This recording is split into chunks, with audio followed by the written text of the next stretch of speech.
Thank you.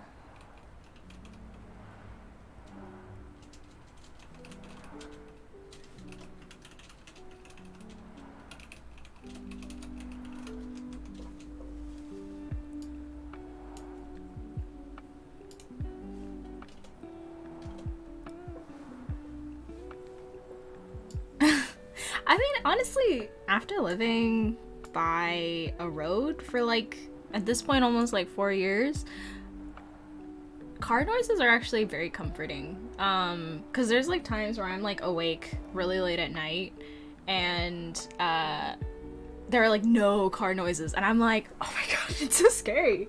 It's actually really freaky to like not hear cars out on the road. So yeah, exactly, like a weird sign of life. I 100% agree. Hey Sunbirds, hello! Michi! Michi, how are you? How are you? I feel like I haven't talked to you in so long. Do we have each other on Discord? I feel like we don't.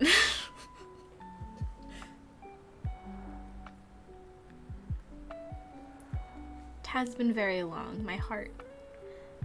Onidas, hello!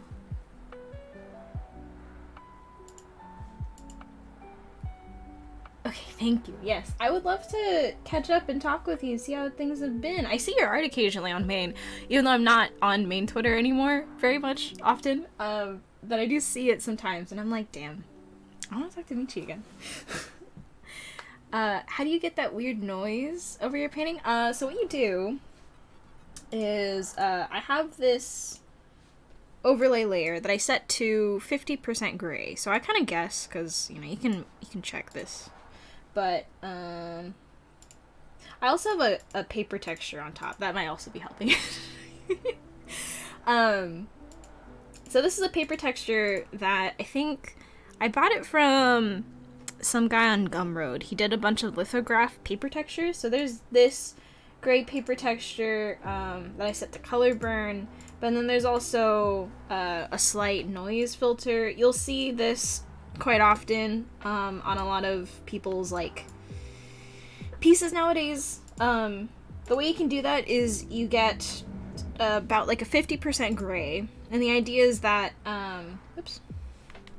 the idea is that if you were to set it to overlay, and if you toggle it on and off, you can see how if I set a gray that's like over, like maybe lighter than 50%, hold on. Like, you can definitely see a color difference. So setting it at 50% gray makes it less noticeable. Then once you have like a gray that you're happy with, you go to filter. Unfortunately, you can't really see. Let me see if I can show all this stuff.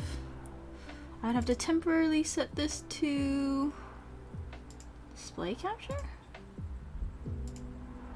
Window capture, display. Hold on. To, what is that?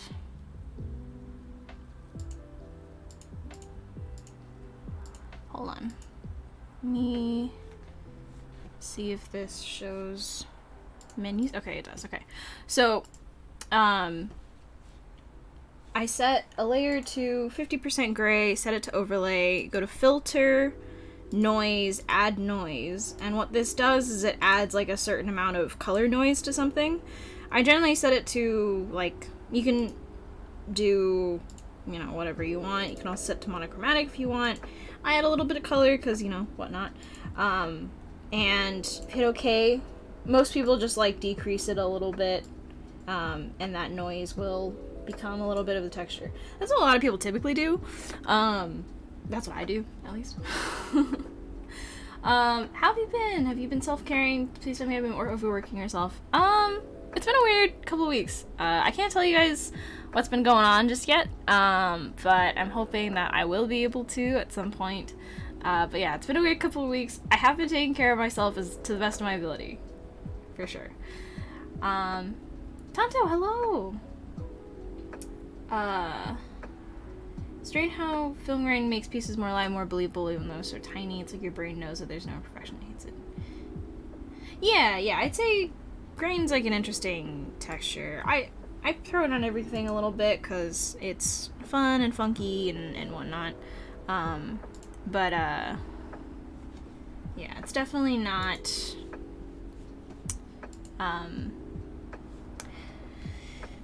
What is it? It's definitely not like something you expect to throw on a piece. I feel like only recently did people really start putting it on their like digital illustrations. No. Okay. Oh, no worries. I mean, I'm hoping that at some point I can start streaming again at different times, but never worry about not being able to stick around. That's what the VODs are for, and also what we plan on putting together the VOD channel for, which I definitely want to start thinking about more seriously soon, now that I have more time.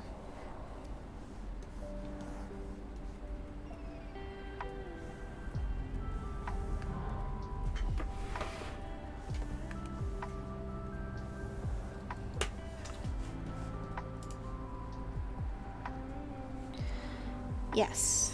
Hopefully, I don't know. The vibe of the streams are not very, like, crazy different from stream to stream, so it'll just be hopefully a nice time to chill. Hope on Thursday. Will I be out tomorrow? Yes, I will be. I have stuff that's going on after work tomorrow, so I figured I did want to stream this week for sure, so I figured I would do it on a Thursday instead. So we don't have to miss out again.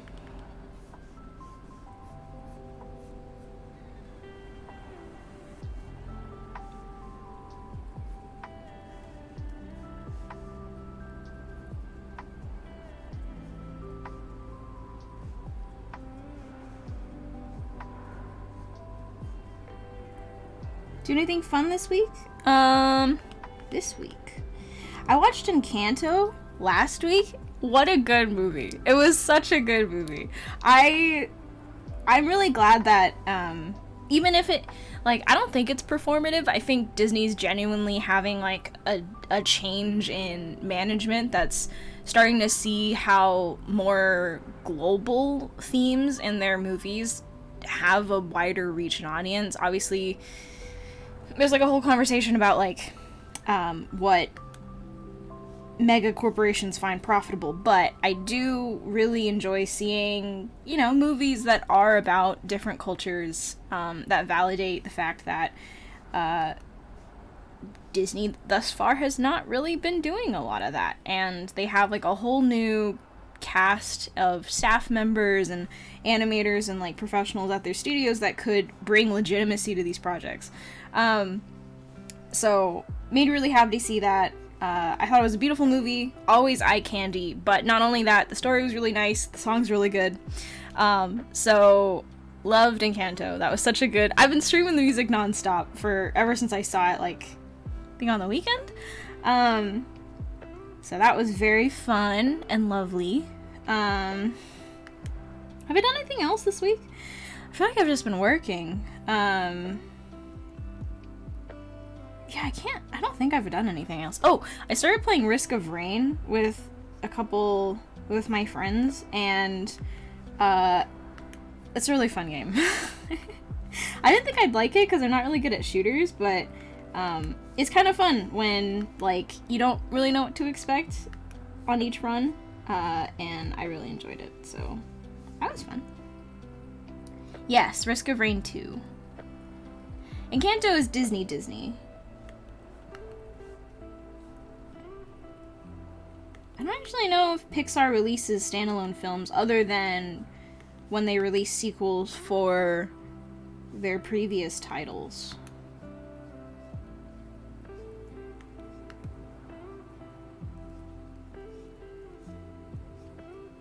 I could be wrong though. We are still working on charity commissions, so these are all people's characters that I'm drawing.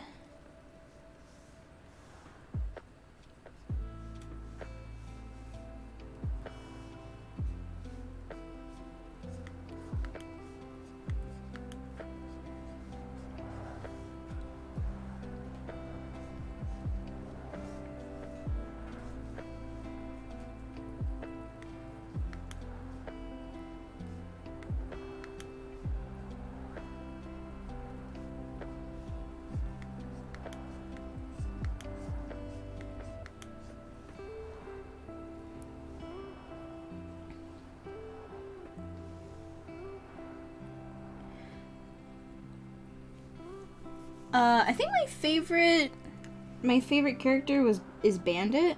I really like the Bandit character. We've unlocked quite a few of them, but yeah, the Bandit character is by far my favorite. Any tips for improving drawing hair? It depends. What are you trying to improve?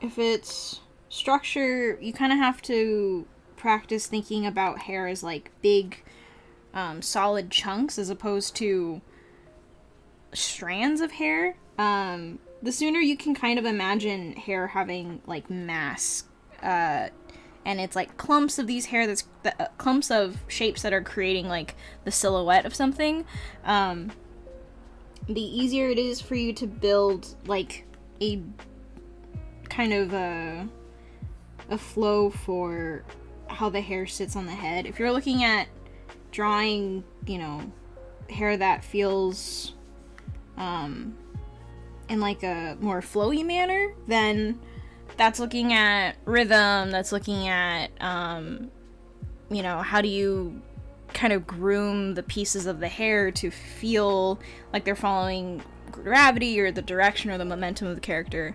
That kind of comes from using similar, I guess, like processes to drawing fabric, drawing water, drawing any kind of like loose material. I typically use my knowledge of drawing like fabric for that kind of stuff, because ultimately hair is just like a long piece of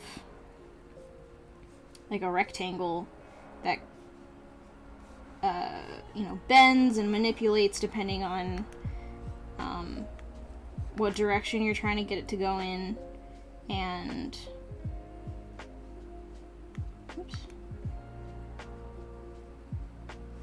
Once you understand like this is like a big mass, then it's a lot easier to plan for hair that feels a little bit more like, I guess, grounded.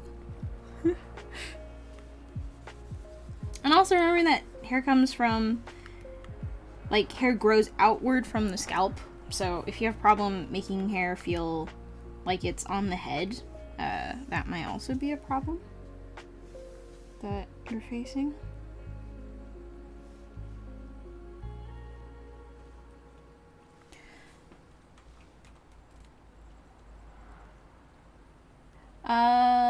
Let's see.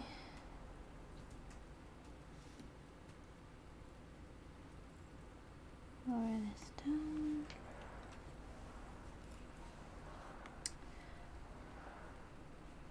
Was it easy for you to adjust to the Wacom remote control compared to the keyboard? Would you say it makes a difference in your drawing process now? I never really used the keyboard. I always used the hotkeys that come with the tablet. So the remote is actually quite like what I'm used to personally. Although I do sometimes find myself transitioning to a keyboard because the remote can't hold all of my shortcuts. So, you know, I think it's fine. The one inconvenience I currently have though is that since I picked up the Cintiq like this month, I don't really have like the desk for it, so it's been sitting like kind of against my table and on my lap for like a while. And so when I want to go and type stuff, it's difficult to find the space to put the keyboard. So I'm hoping that I can just do everything with the remote, but it's not always guaranteed.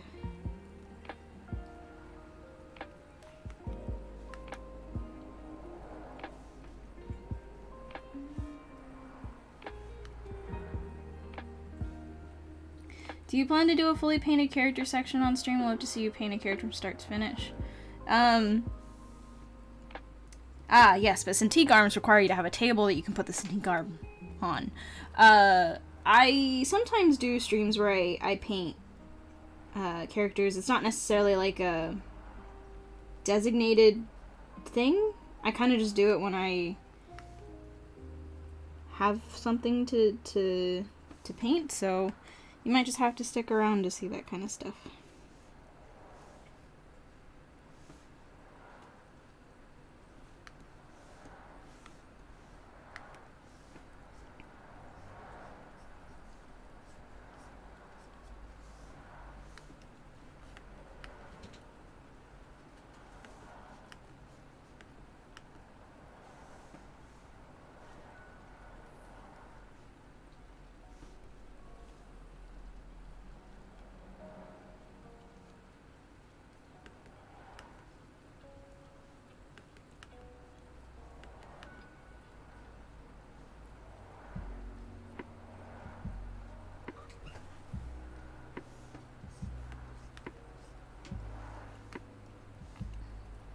Hey, Luna. What made you transition from an Intuos to a Cintiq? I wanted to make one last big, like, business purchase in 2020, or, yes, 2021. And more of, like, a treat to myself for surviving that year. And so I decided that I'd give a Cintiq a try, because a lot of people ask me about it, like, what are my opinions about it, and I'm like, okay, I might as well just, like, get it and see what it's all about, because if not, I'll just use it as, like, a second, third screen, if I don't want to use it personally. And I mean, it's nice. I think it's, you know, it's not really any different for me. I feel like I don't gain more out of it by having the Cintiq versus when I just have my normal tablet. I don't necessarily feel like it's easier to draw or better to draw. I think I'm actually more of a perfectionist on the Cintiq, which is not necessarily what I'd want. But it is kind of nice when I have to do, like, super tedious line work. Because sometimes having to do that while looking at the computer screen versus doing it when it's, like, on the screen underneath your hand is kind of a disconnect that's hard to overcome. But when I usually just draw stuff or paint stuff, it doesn't actually help me to do that better. And also, the colors on the Cintiq, sometimes it's kind of hard to see, so I always have a second version of that same window if it's a painting on my actual like monitor. So in a way, I'm also kind of not using the screen as much, because there are times when I distrust it. But yeah, it's nice. I don't hate it, but I also don't necessarily think it's changed my life. So, do you have any tips to balance time between personal work and artwork? Best way I've seen people do that is to set a time in the day where you spend it doing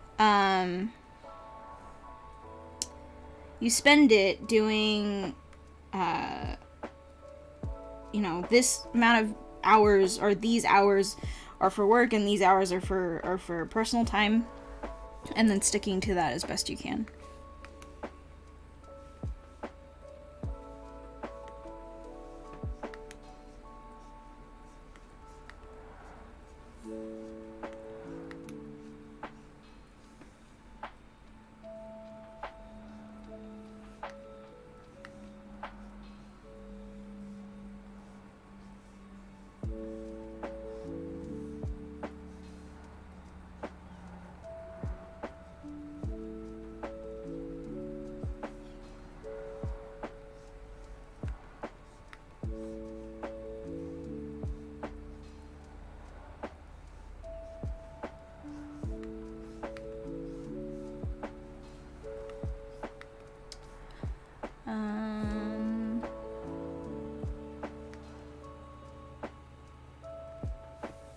It's not Friday already.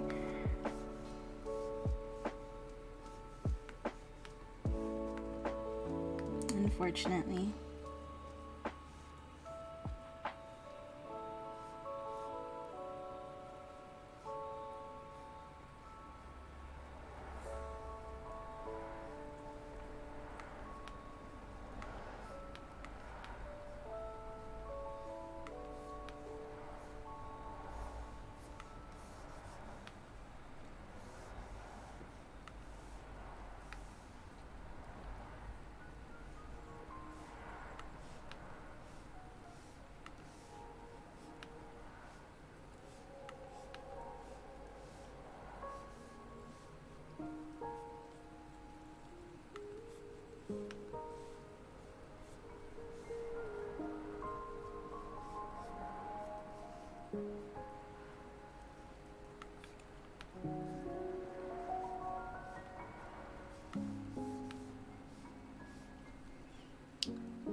How do you draw such clean lines? A lot of, I think, this, like, economy, people call it the economy of lines, where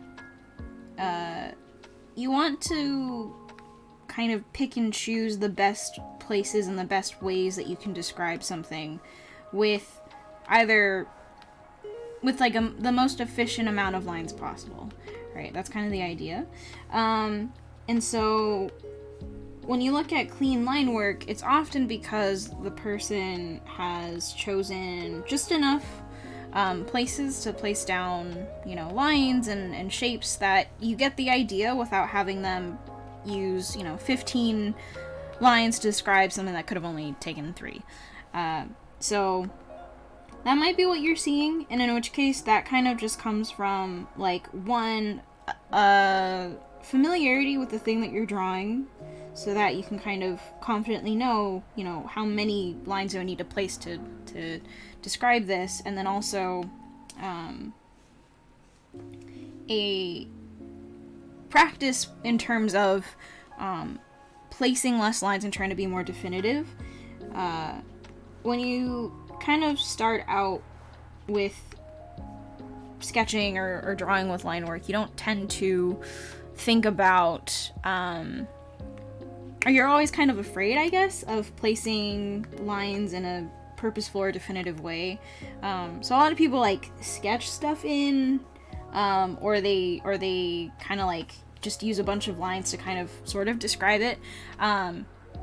This stuff is pretty wasteful in terms of both time and effort, and also kind of real estate on the page. So when I draw, I try to, when I put down a line, I try to make sure that, like, yes, this is the line that I want. If it isn't, I erase it, I try again, versus trying to correct it once it's already on the page. This isn't to say that, like, messy lines is indicative of a lack of that, but it's more that the things I want to communicate and the way I want to draw necessitates that I have to make certain decisions so that what I am drawing comes out clear. It comes out in a way that isn't hidden by all these lines that I've placed but I'm not totally sure about. So making clear, definitive decisions is tough, and it's not easy to do when you aren't totally comfortable with what you're drawing. Which is what a big part of line quality and in general draftsmanship that I don't think a lot of people talk about is just like, if you aren't comfortable with what you're drawing, it's really hard to draw it in a way that feels or looks like that it's clean, that it's efficient, that's easily described, because you'll see that effort that comes through in the line work. You'll see that this person really struggled through it, and that's fine. It just means that, it'll take a little bit more time and practice, but you'll get there eventually.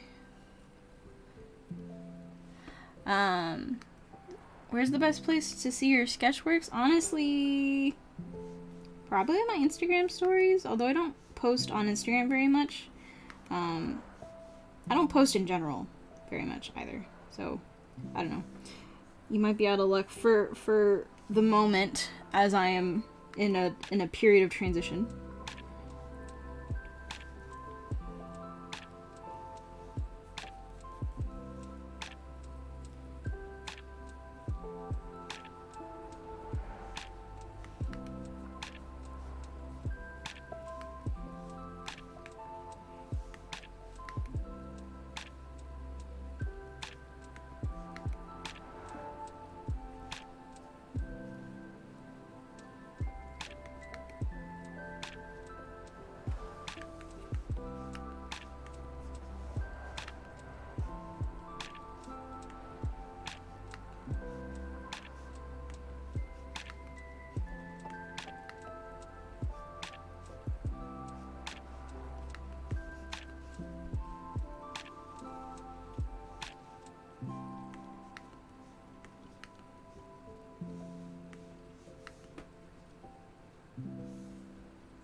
Have I watched any good movies lately? Encanto. Talked a little bit about that earlier.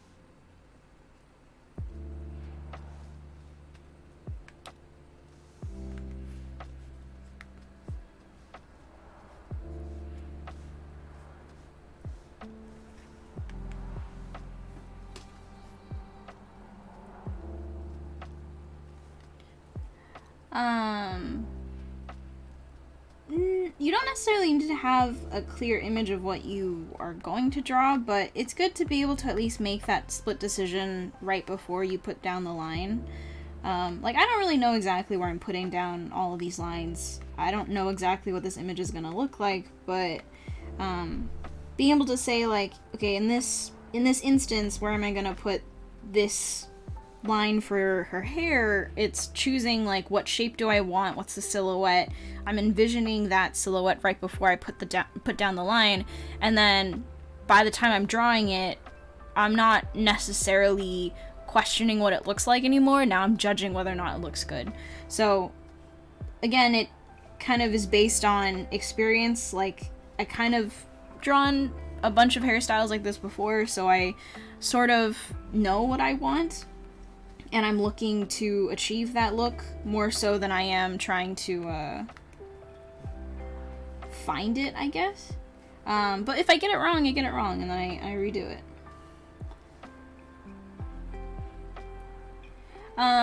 Curious, but have you considered hosting like an art podcast of sorts? Your streams are so informative. I guess I don't know. I feel like me just talking is not necessarily as interesting. I think people, have come here for watching me draw and talk. So time is a constraint, but also I don't exactly know if it'd be all that interesting, I guess, just to hear me talk. But I think it'd be fun, especially because I think it'd be nice to invite some of my friends onto a podcast sort of thing, so that it's not just me talking about stuff that I know, but it's also some of my friends who have, a wide variety of skill sets, which I think could be really cool. But there's time, and then there's also, like, how do I want to set it up? I don't know.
When do you plan to release your class on Gumroad? I am obligated to have that class on Class 101 for at least 3 years, so 2023, maybe?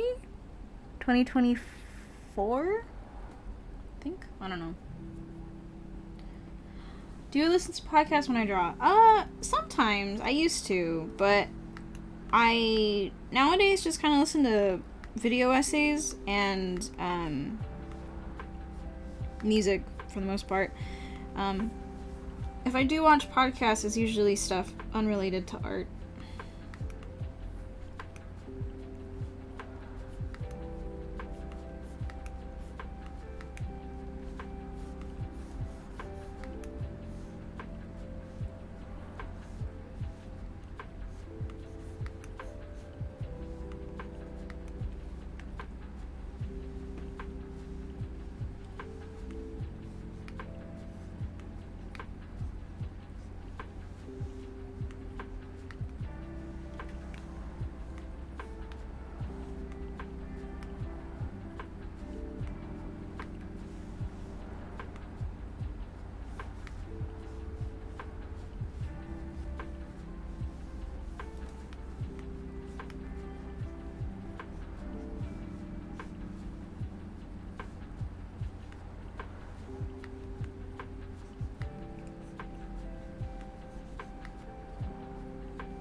Let's see.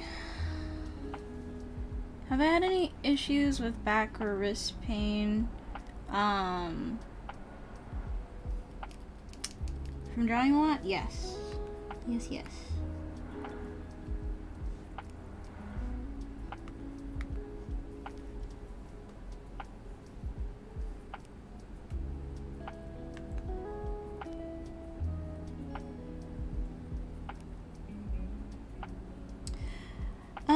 I used to listen to a podcast called Simply Podlogical, which is a podcast made by like a nail art YouTuber who then made a podcast with her husband who or her partner, both of whom are like Canadian government workers and stuff. I watch their podcast or listen to it because, like, I don't know, I feel like a lot of podcasts nowadays are done by people that, especially non-art ones, like, a lot of them are made by people that are just kind of dumb, and, like, I don't really want to listen to people talk about, weird drama things, or, like, I don't know, just stuff that makes me question their moral compass. So I like watching them because they're both like adults and have a very mature view on things, and have like valid concerns about, you know, communities and social media and stuff like that. And so it's an interesting kind of dynamic that they have. So I listen to them. I used to listen to what was it called? I forget. Something internet. Hello Internet? It was a podcast between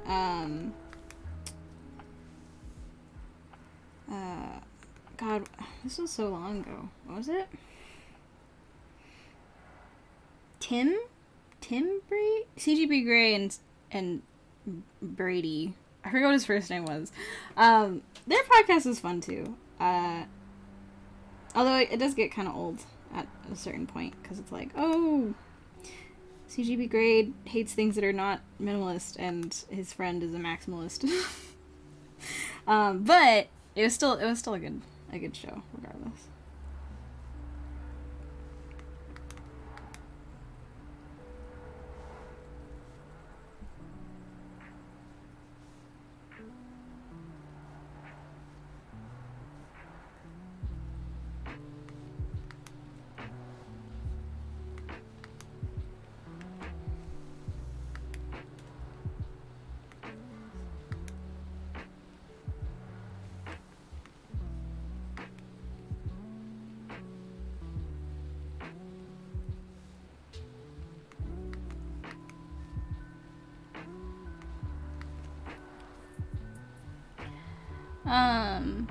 The plant? I have not. I don't think I have. I don't even know if I have them unlocked.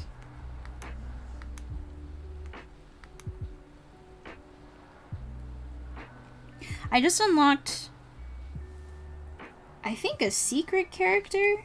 I think my friend found out that there was like a secret character that you can unlock if you do like a certain kind of like rows of steps or whatever. I see character's pretty cool.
Hi, Meaty.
Oh yeah, we did get the flower pot character.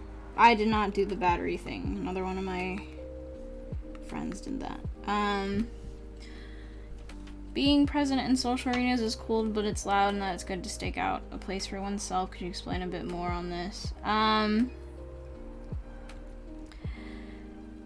When you're surrounded by what is essentially basically what I'm conflating here is that the stuff that you see on social media, any kind of information, regardless of whether or not it's, you know, images, art that other people have done, it's news, it's music, it's just like people's thoughts, like that's all noise, right? And good noise, bad noise, stuff that you're into, whatnot, like it doesn't matter.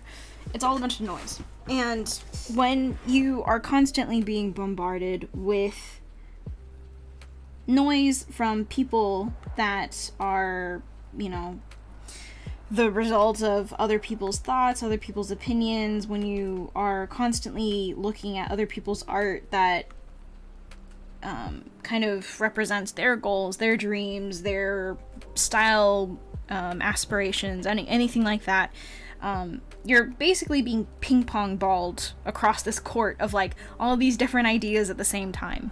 And it's not necessarily a bad thing to be a part of social spaces. I think it's quite good to expand your horizons, and I don't think it's ever been easier to learn and know about a bunch of artists at the same time, which I think is a really good thing to be aware of. Like, being able to learn from a ton of different styles and a ton of different artists is a good thing, one that I recommend wholeheartedly. But at the same time, when you're always constantly looking at and learning from and feeling like you are sort of being pulled and swayed by other people's thoughts and opinions and emotions and dreams, you start to lose a sense of who you are and what you want. I find this the easiest when it's about people's, like, style preferences, right? A lot of people will mention that they have too many people that they look up to, too many artists that they'd like to draw like or have, you know, look up to or idolize. And functionally, like, there's going to be sort of a mix that our styles ultimately will look like, but it's not going to be the result of like 15 million artists at the same time, right? It's always going to be, you have one primary inspiration that really drives the core of your art, and then a couple different pieces and bits and from other artists that sort of push it more forward and gives it its unique flair. But when you are online, you can't help but look at artists that, you know, are super popular right now, or artists that you follow, friends of yours, things that they like, things that they enjoy, changing how their art changes, and then suddenly you look at that and you're like, I want to draw well, I want to draw, you know, at a decent skill level, and whether or not you actually care about that person's style or you actually like that person's tastes, you suddenly start to, you might, and I say this from experience more so, because some people are relatively resistant to this kind of stuff, but like, I know when I was younger and I was on this social media stuff a lot more, I'd get so wrapped up in like, oh, like the way that they draw is so cool, I want to draw like that, and then like I'd scroll down, the next post from a totally different artist, I'm like, oh, but I really want to draw like that too, and so then I'm being pulled in all these directions, and I'll try to like put all these things into my work, and I'm like, wait, I don't even recognize my own stuff anymore. And it's not even like I wanted to draw like that, it's just that it's cool to see an artist do something so well that I was so convinced, like, oh, I want to draw like that. But that's not true. I didn't want to draw like that. I just liked how it looked. It's genuinely good art. There's good art in multiple forms and shapes and styles, but that doesn't necessarily mean I want my art to look like that. And so social media is like that, but with everything. Not just art style, it's with all things, all types of information, and it just culminates into noise. And so building a space for yourself means that you tightly control what comes into that space. You create this kind of private zone where it's not just having that fire hose of information hitting you all the time and just kind of throwing yourself into the fire with all that kind of stuff. You create, whether or not, you know, it's like a physical private space or it's kind of more mental. And the way I do this is by basically not going on social media very often. And when I do, I kind of try to comb through it and try to find things that I am specifically looking for, and then I leave. And what that does is I create a kind of moment, whether digital, mental, or physical, where I can kind of curate what I'm thinking about, curate what I'm looking at, and having a private space where I can really think through what is it that I actually want to be looking at, what is it that I actually want to be thinking about and taking into consideration, and what means most to me in this moment with my work, my life, the person I want to be. And I find that it's a lot easier for me to have that conversation if I am separate from society at large, when it comes to online social communities. That lack of outside voices makes it easier for me to hear myself, and in which case it makes it easier for me to make my own decisions, and separate this kind of like, oh, I just want to be a cool popular artist versus I actually have something I want to achieve with my work, that isn't really in line with what the current popular style is right now. And as much as I enjoy what they're doing, I can't be factoring that into my brain. I can't be factoring that into my current conversations, my current problems. That's kind of what I was describing there. It's like a multiple folded topic, really. There's other stuff in there too. But that's kind of the core of that conversation that I was having. Because at the time I was starting to realize how much I didn't recognize myself, and how often I felt that way. And I was always kind of wondering, like, what is about me that changes? Like, why can't I, if I think about my art, why can't I think of what my art looks like? It's because I spend so long looking at other people's work that have warped my own perception of my own work that I don't even recognize what I'm able to do versus what everyone else is telling me I can't do. And actually being able to take a step back, which is what I've been doing the past couple of years, specifically in the past, year and a half. I feel like I finally am able to sort of contextualize who I am in this private space, and so that when I go out into social spaces, I don't lose that as often, or I'm a little bit more consistent. I can hold all my pieces together. So that's kind of where that thought came from and where that thought goes.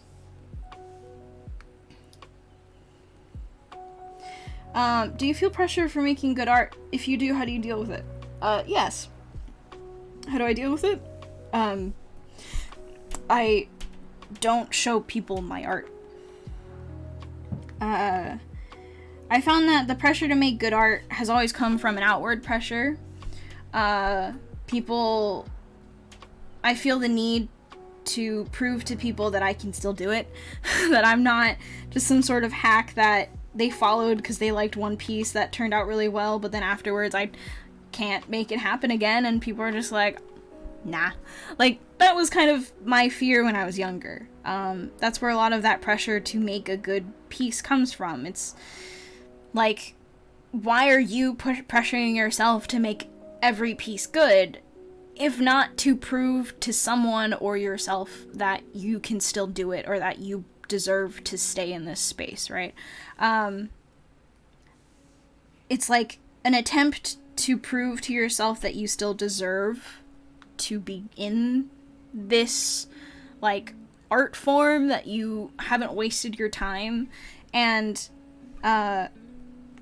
something that I kind of had to just come to terms with was, there was a period of my life when my art really wasn't for me.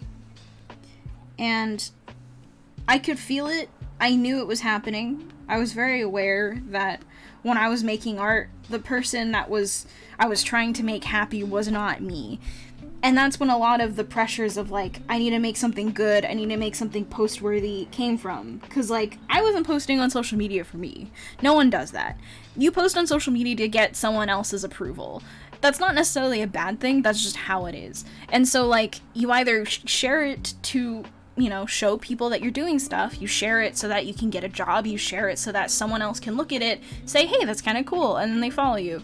Like, and in that time, I realized how little I was thinking about myself and my own kind of, I guess, like, reactions to something. I pretty much always hated my art. That was never, like, the question.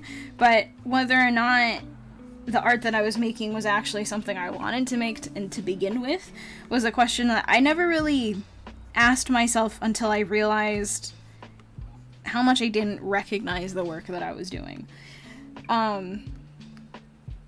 So, yes. And I mean, I do art for a job, so I'm always under the pressure of wanting to make good stuff. But at this point, like, I know enough about what I currently want to do that when I'm making art, I'm thinking about how can I be proud of it, right? As opposed to how can I make other people proud of me for having made this thing. Even if thinly veiled in all of that, it's like, how do I prove to them and me that I'm not an imposter, that I can actually do this. And I'm a very, you know, I'm not a particularly strong soul, so the way that I dealt with it was I took an extended and kind of continuous spotty hiatus from most social media stuff, because I am someone who struggles to, I think, naturally, like, not necessarily love myself. I am unable to naturally, like, I guess,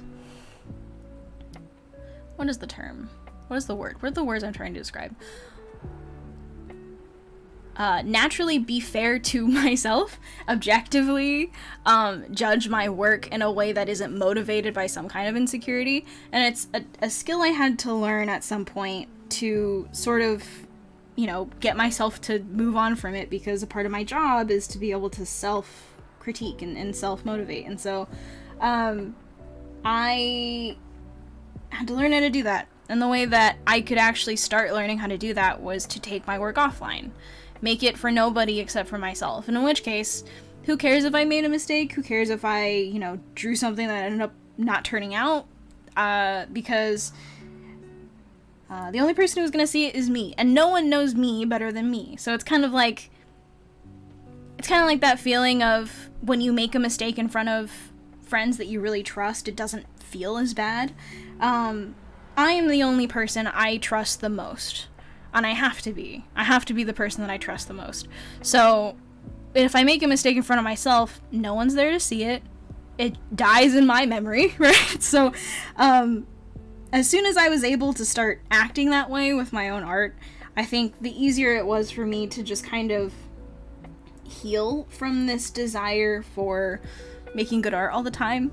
And I can just start making art that was what it was. It wasn't perfect, it wasn't great, it wasn't fantastic, mind-blowing, it wasn't, you know, an instant improvement from my previous stuff. It was just what it was. And, you know, I can try harder, I could be more critical, I could be more, you know, whatever with it, but that just meant that I wanted it versus, you know, making that decision because I felt like I wasn't good enough.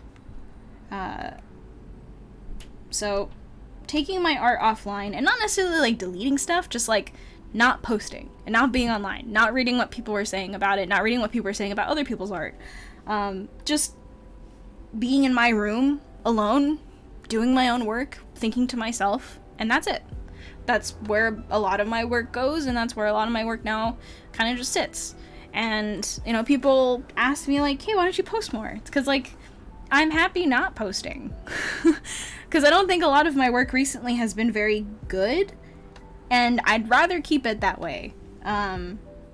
Because in the times when I do have to try harder and make something nice, like, I'm doing it because I want to. And that's a lot more important to me nowadays.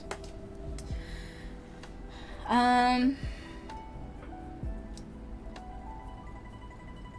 do you start posting on social media? I feel like the posting part is probably not what you're asking. What you're probably asking is like, how do I make it work? How do I get popular? Or how do I make my social media an active place? Posting on social media is never the problem. You select a photo, you upload it onto a site, you give it a caption. But I feel like what you're really asking is, how do I make this whole social media thing work in the way that social media works? And that takes kind of a combination of consistency, of constant improvement, and of luck. And of subject matter, a brand, really. I'd say social media, if you want to focus on it, requires a lot of R&D that you can do as you're doing it, but it's a little bit more of a game that you're playing versus really just posting your art online. Because if you want to make it active and popular, you're also looking at it from the perspective of a merchandise, a business, a brand. And some people are big about drawing fan art, some people are big on personal work, some people use their platform to advertise their own personal projects. Some people actually legitimately have a small business. How you want to utilize your social media is up to you. What you are willing to put on there is up to you. But you kind of have to decide for yourself, like, what are you willing to do?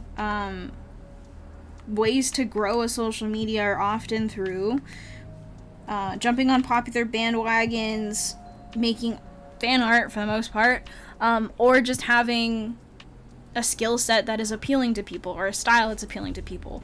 Some people become, relatively successful just because they have artwork that is very aesthetic. Vicky Size is someone that comes to mind because her art predominantly is because of the color palette and the nature of what the subject matter. It's always very aesthetic, very beautiful, very controlled color palettes, and that's kind of what gives her work that iconic nature, and that's why a lot of people tend to like her, or the people that like her stuff tend to like her stuff for that reason, right? She's not necessarily the most technically skilled artist, but she doesn't have to be, because her appeal is different. That's her brand. Versus someone who actually does have technical appeal, which I can't think of someone, but there's plenty of artists that are that have popular social medias because their skill level is relatively high and people look up to them. But when you are starting out, you kind of have to figure out, like, how far are you willing to go? Do you actually want to make this like a thriving business, essentially, or are you just kind of posting for yourself? In which case, then the process of it is not very complicated. Post what you want whenever you want, and it doesn't matter. But if you want to make it almost a business, then you kind of have to consider what is it that you're willing to do in order to make it work. The most ruthless people that I've seen do a lot of educational content. They do fan art for every new thing that comes out. They're always jumping on bandwagons. They're always, sometimes a lot of them are multi-platform, so some of them do YouTube on top of social media, Instagram type of stuff. And those are the real career social media artists, right? They're influencers more so than they are artists, I guess, in a way. And it depends on if that's what you want to do, then that's a whole different path to take. How important is it to grow art on platforms if you want to get into the industry? I don't think it's important for you to be a super well-known artist to get into the industry, but I will say it does make it easier because it won't just be reliant on you having your art or like applying strictly to places and putting yourself out there. Like, it is a form of advertisement, and especially if you have a large audience, it's a lot easier for people to find you and find your art. So it's just kind of another way to put yourself out there. It just maximizes, I think, opportunities for people that aren't working, and, you know, recruiters and team members are always looking online to find potential team members that they'd want to bring on, or clients are always looking online to find artists that they'd like to work with. So it's a form of advertisement. I'd say it's useful to have a social media nowadays, because it's easy for those people to kind of pass that around, especially if you link that to an actual portfolio site. But I don't think it's necessary, right? People have, you know, very simple websites, and they maybe occasionally post on, like, ArtStation or something. And that works, that's fine. But I will say, a lot of my contracts have come from people who have seen my work on social media, or have heard of my work because they saw it on social media, or someone else saw it on social media and told them. That's how most of my stuff goes, because I don't typically apply to places, because I, up until a certain point, was working primarily in contract freelance work. Clients come to you for that kind of stuff, typically. So a lot of my work and my career has been based on having a social media, and so I'd say at the bare bones, like, just having a platform on multiple spaces: Instagram, Twitter, ArtStation, I'd say are the three places I would consider most important and most active. Whether or not you use two of them more than the other, or one of them more than the other, doesn't really matter. But I'd say that those spaces are most common for people to shop for artists, especially for recruiters, for clients, anything like that. And so I'd say if you're going to have like a career in the industry, it's not a bad idea to be online in some way. You don't have to be popular to make it work. It is helpful, for sure, as all things are. The more publicity you have, and the more kind of a name you have, the easier it is for people to find you. But I'd say having a social media in general is just very helpful in this day and age, regardless.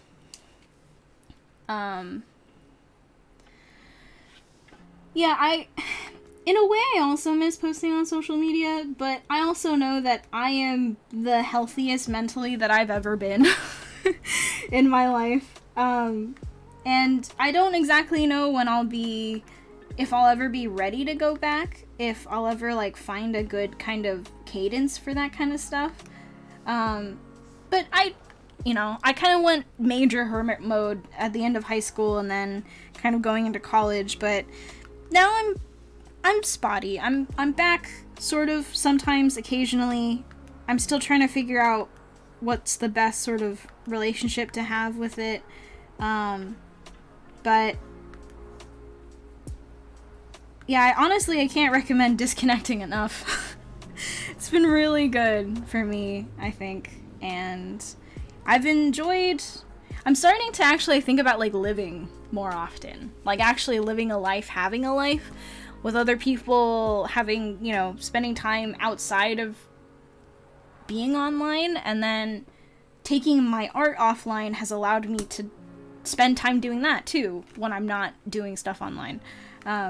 So I don't know, I can't recommend it enough, really. I think it's been really good for me.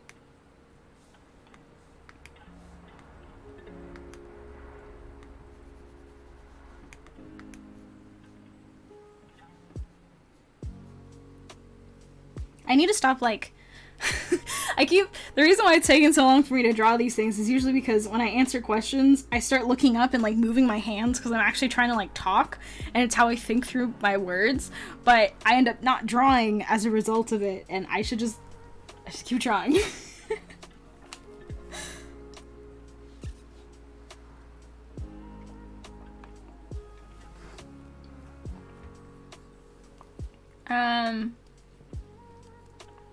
Hold on. I'm catching up.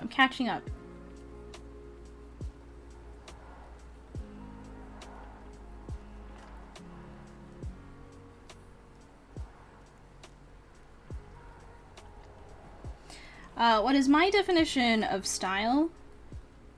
Yes, I just hydrated and I will stretch in a second. Style is the culmination of someone's interests, of someone's tastes, upbringing, of their environment, of their lifestyle. Style is something you grow into, that changes with each new, stage in your life. It matures with you. And ultimately is just kind of a manifestation of your life as a human being. For me, art style is not something you really necessarily manufacture, although you can direct your style in different ways depending on if you get a new inspiration or not. Or you decide, like, hey, I want to go in a different direction. You can steer it someplace, but it's kind of more like a journey versus a destination.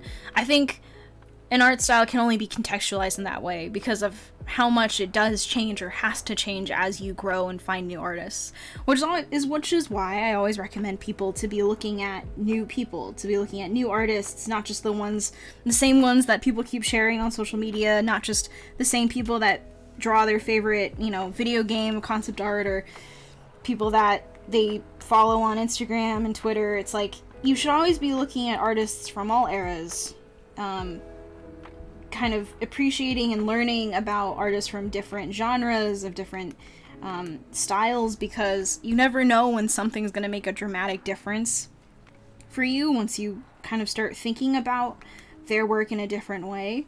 And you never know when you just kind of aren't mature enough to really value something, and then when you finally do get the chance to, like, look at it again, you're like, wow, I can't believe I just sort of totally slept on this, like, a couple of years ago when I first saw it, because that happens. I slept on fine art quite often when I was a kid because my parents were huge fine art people, and I, as a sort of childish rebellion, like, just decided I hated anything old, which is why I got really deep into anime, and I got really deep into, like, sort of, modern industries, like concept and stuff like that.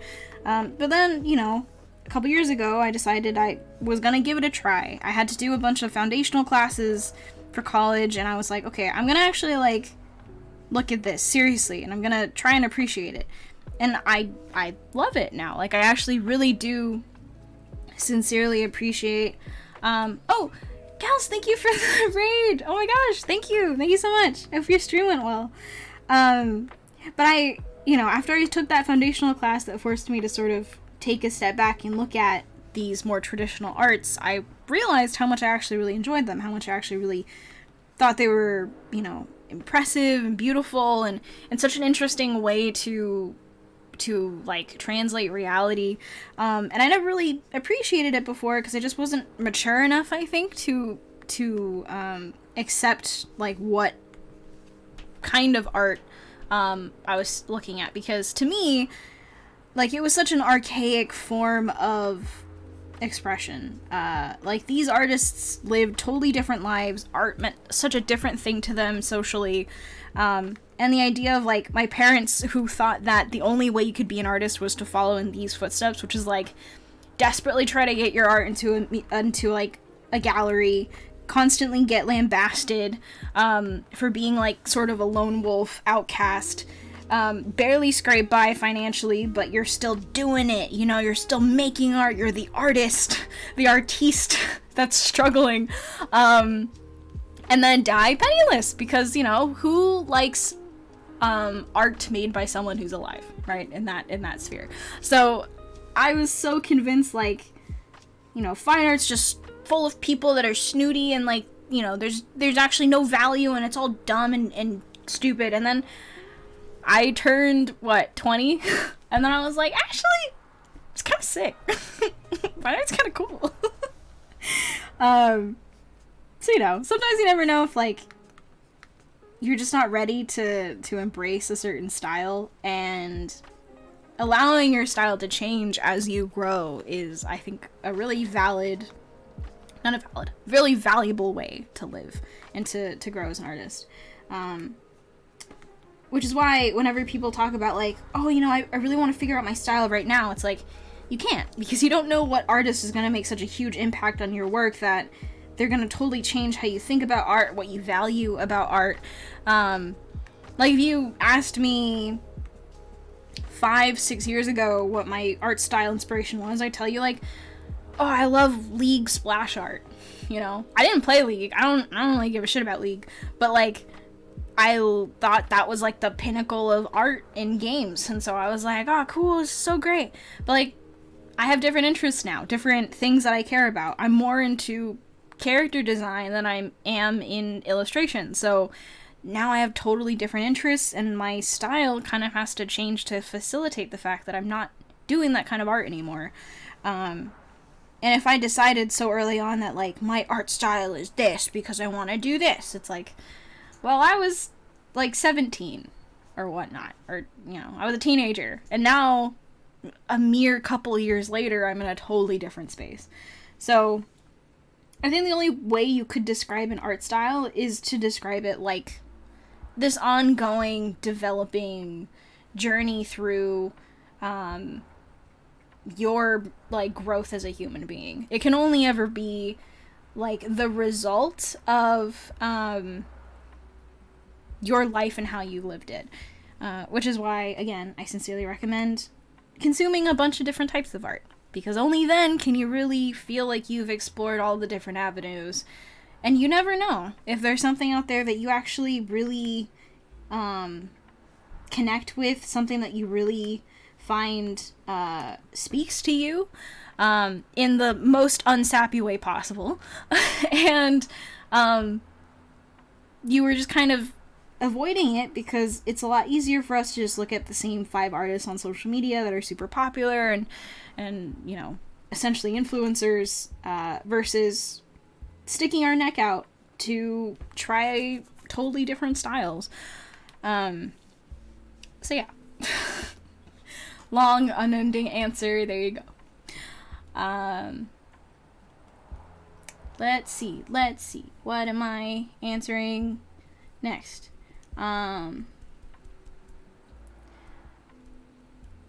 Whenever I talk and explain, they end up looking at the ceiling and everywhere but the person I'm talking to. Yeah, I always look, like, away from them. I can't make eye contact with people very often. I always look to the left, to the right, past them. I got called out for it a lot when I was at school, because they're like, hey, just look me in the eye. And I'm like, but I can't. I don't want to.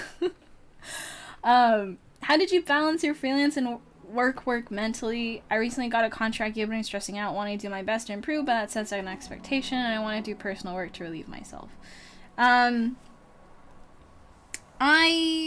did it poorly when I was doing more contract stuff. I'd say my instinct nowadays would be, like, set specific days and specific times in a day that you focus on your own stuff, or that you work on actual work. And be mindful that, like, that's kind of what you're gonna do that day. Like, recently, I've started to be very strict with myself and say, like, I don't work on actual work, because I work in-house now. I don't work on actual work on the weekends. The weekends are reserved for freelance stuff or personal stuff, which for you would just be, I work on actual stuff during the week, and then personal stuff on the weekends, or something like that. And then actually, like, planning for, you know, I'm gonna take a break tomorrow to kind of just decompress, and then I start work again the next day, or something like that. Having delineations of time and having a delineation of space as well, I think is really helpful, and very underrated, because I definitely didn't do that when I was working, and I just ended up working all the time, and didn't do personal work for, like, months. And I'm someone that finds a lot of personal healing through doing personal stuff. So don't do what I do what I say. And I say, make a schedule that literally delineates what time is spent towards working. Because you kind of need to be learning as you're working as well, and it's really hard to do those two at the same time. So having time away from work to really be dedicating to, you know, stuff that you want to be learning is both a good use of your time and also a good way to kind of disconnect from what you're doing at work, because it's very easy to not disconnect from stuff that you have to do for a job.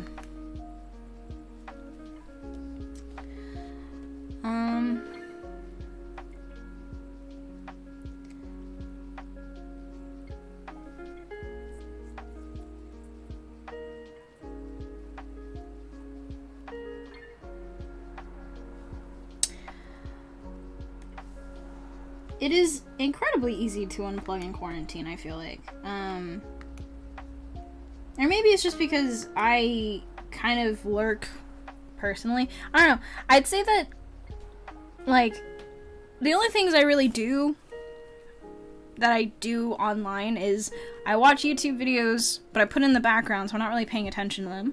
Or I listen to music. I'm working on Photoshop all day, and that's it. I don't look at my phone. There are times where my phone just, like, is out of battery because I forget to charge it, and then I'm like, okay, I just don't go on my phone. And if I do go on my phone, I'm, like, I don't know, reading a book or anything to not be on social media, basically. I don't think that engaging with content necessarily affects me as much as having to acknowledge that other people exist in, like, a more personal way. And if I'm just, like, online, I can kind of separate myself from the content I'm looking at, versus if I'm, like, looking at other artists that I know personally and seeing them, like, talking online, like, that affects me more than I think just watching a YouTube video, I guess. Do you think it's hard to get into the industry as a character designer for someone who just graduated new talent? I think, character design is tough because a lot of people want to draw characters, and it's tough because you're kind of new. So, yes, it's hard, but it's not impossible. I'd say it's going to take a lot of fine-tuning to, like, to your portfolio and to your work. And it's probably going to be a lot of applications you send out that get rejected. But that's kind of just how it works. I think, you know, all of these positions are difficult to get when you're new to the job. And character design is a particularly strange job to have, because very often there aren't a lot of roles that just ask for a character designer. You're often also someone who's like a reserve prop designer, someone who has to do production work, production art at some point, because not a ton of places have the ability to just hire someone to do characters. So availability for jobs is a little bit difficult as well. But again, as I said, not impossible. Although I do recommend learning a couple other skills as well. So if you can render, do illustrations a little bit, and if you can do slight, like, prop turnarounds, stuff like that, like, you have slightly better chance of also being able to be hired for several other things. But again, hard, but not impossible.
asked before, but genuinely, what is the way you think someone can improve the most? I'm happy with my art, but obviously I want to give it that professional kick, and I'm just a bit scared on getting started. Is it reference studies? Is it me venturing into new stuff? People watching in general and free sketching?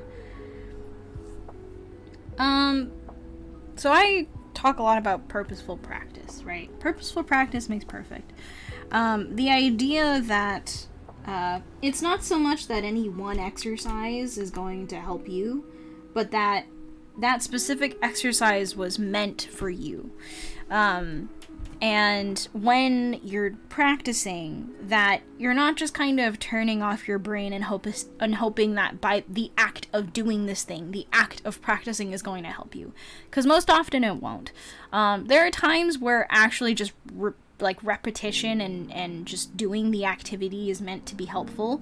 With art, I think a lot of improvement doesn't come from like half brain turned off kind of work. Purposeful practice requires you to be constantly thinking as you are, studying or even just drawing in general, about what is it that you're trying to learn. What is it that you need to know in order to consider this skill something that you've started to understand, and what are the markers that you've started to actually make progress in X thing, right? That is something I think for me personally has been the best approach for learning, philosophy wise. It's not actually an activity that you can say go do this, right? But at least for me, in the times that I've thought I've made the most amount of progress, it's usually because I spent a good hour or so kind of thinking about what is it that I'm trying to learn? What is it that I want to get out of this exercise? What exercise would help me learn X thing the best? If that means doing a master copy of an artist that I think has a really good grasp on subtle tones and painting colors in certain spaces, then that's what I'm going to do. And I'm going to, as I'm making that master copy, be considering what would motivate this person to put this saturation here versus here? What are the tiny, tips and tricks from this piece that I can see that would help me in the long run give my art more of that vibe or feeling or whatever that I want? If it's a skill set, then it's, sometimes it's actually just learning how to draw X thing, in which case it's okay, what are the main things I'm trying to learn when I'm trying to draw this? When I was learning how to, or kind of trying to get better at technical hardware, hard surface sketching, I was okay, well, in order to draw a hard surface object or a mech or something like that and design with that, I have to know a couple different things. I have to know basic kind of engineering things, what does it look like to have a joint that can move in a certain direction or all directions? What are the different ways that pipes can look like? What are the different ways that connectors and plugs and how do people design surfaces on these things? I need to know the technical aspects of this field in order to be able to take it the next step and design from an abstract space. That's a totally different thing I needed to draw. It needs totally different ways to practice. It needs totally different methods and questions that I have to ask in order to find solutions. And so the answer is kind of vague. It's whatever you need to do in order to solve the problem you're currently facing with your art. And I stress when I tell this to people that you kind of have to approach everything individually. A lot of people try to do a big mass, overall improvement kind of a thing, but each question requires very specific, very small answers, small sections of this thing where you can start to build a muscle memory for learning, for what you're learning from this thing. If it's taking notes, if it's trying to reinforce this every time you draw, which is what I typically do, then you have to make a concerted effort to do that, so that the next time you draw something, you're not just going back to what you used to do. You're actually trying to implement that thing each time you reinforce that knowledge. You're gonna forget stuff, you're gonna, kind of lose track of all these things that you're trying to learn at once, but the idea is that you're not gonna learn it the first time. You're gonna learn it the 5th time you realize that you're making these mistakes. Or the 6th, or the 7th, or the 100th, and you're just gonna have to accept that you're gonna have to tackle each problem individually, and as you do that, you can't just turn off your brain and think that by doing this exercise, I will have learned X thing. It doesn't happen that way.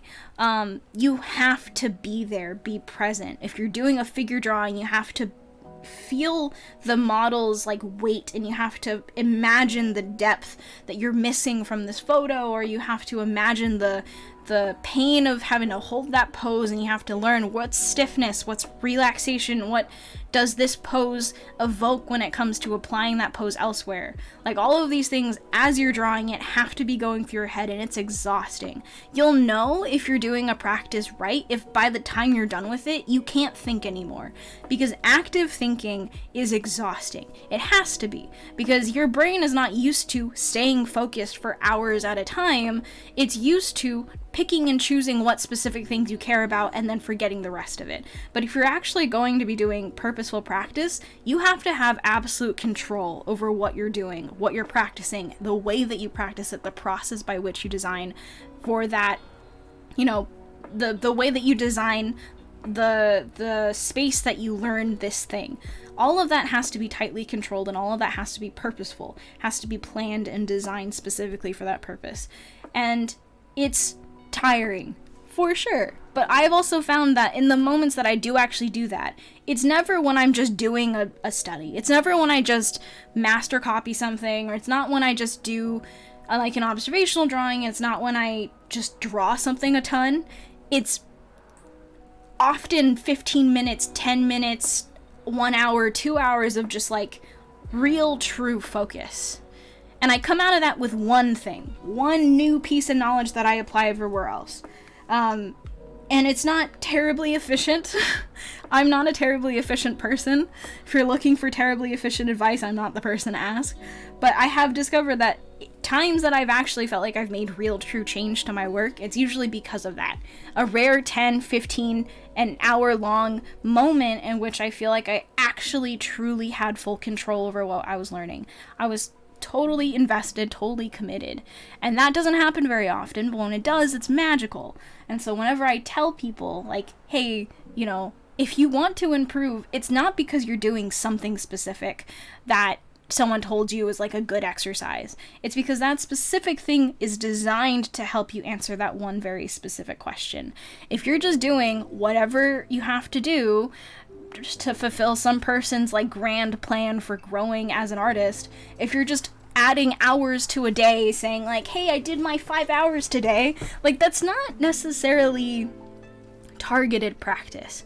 You're accepting that by doing something over and over again, surely at some point you'll get better at that thing just by time invested, which, sure, yes, certain things are like that. I think generally time invested is sort of an integral aspect to kind of getting more comfortable with art. But if you're trying to ask a specific question, answer a specific question, you don't do that by just turning off your brain and doing an exercise. That's why I never tell people to do certain exercises. I don't think it's actually all that helpful. I don't think it's terribly, important for people to know, oh, if I want to learn this, I have to do this, or if I want to learn that, I have to do a master copy, and if I want to learn environments, this is how I have to do it. It's no, you have very specific needs, you have very specific problems, and you have to come up with a way for you to answer the questions that you specifically have about this, aspect or problem that you're struggling with. That's what purposeful practice means. And it's tough to kind of figure out where's the golden spot, where's the golden frame of your mind for that to work out. But once you've felt it once you've felt that kind of magical moment of okay, this is like a real thing that I've learned, and I'm not just turning off my brain and just doing whatever people have told me works. The more you experience and the more you try to get back to that state, the more you'll understand how it is that you learn, how it is that you personally are able to, you know, both come to new information, how you retain new information, and how you make that information an active part of what you do, an active habit. And that's the goal, right? Is to make all the things that you learn and a piece of your process, a piece of your habit, something that you do every single time, because that's when you know you've fully ingrained that information into you, into the way that you draw. So that's kind of my long-winded answer to that. I guess. I don't know. My answer kind of changes every time someone asks me, because I'm in a different mood every time. But specifically when it comes to improvement, I feel like I'm done kind of telling people, like, oh, you know, just more observation. Because, I don't know, it doesn't, I feel like in my experience it's never really helped just like doing warm-ups or just doing like certain exercises or whatever, but it's hard to quantify what it means to cater your education to you, because most people don't know how they learn. And so you tell them, like, you have to cater this exercise or this practice to what benefits you the most, but they've never actually tried to learn how they learn. And so then it just becomes a whole thing. But I don't know. Hopefully that helps at some point. Somewhere in there is an answer.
I am live.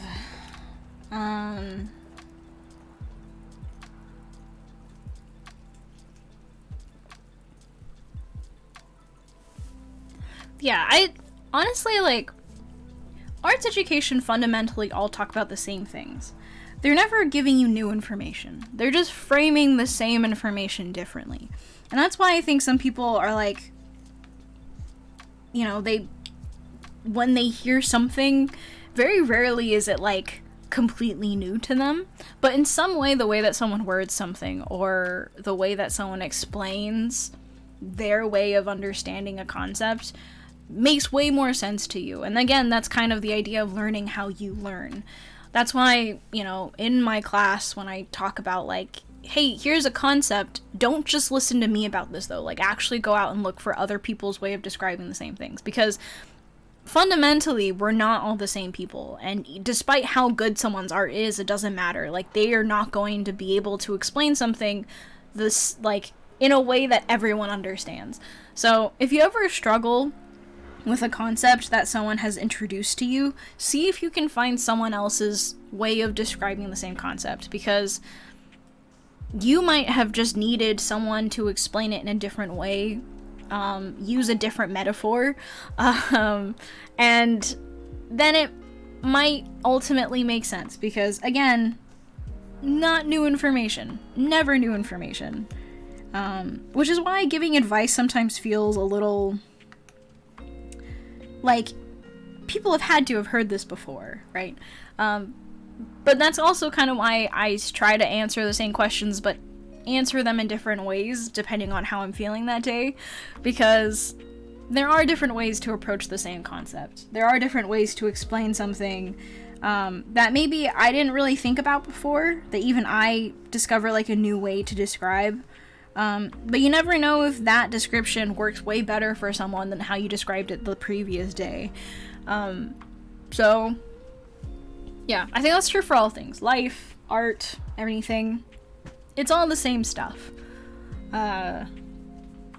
Truly not new information, but if you found and discovered that it makes more sense to you, then good. That's like a step towards understanding, you know, or really, I guess, internalizing information. Which is the real challenge.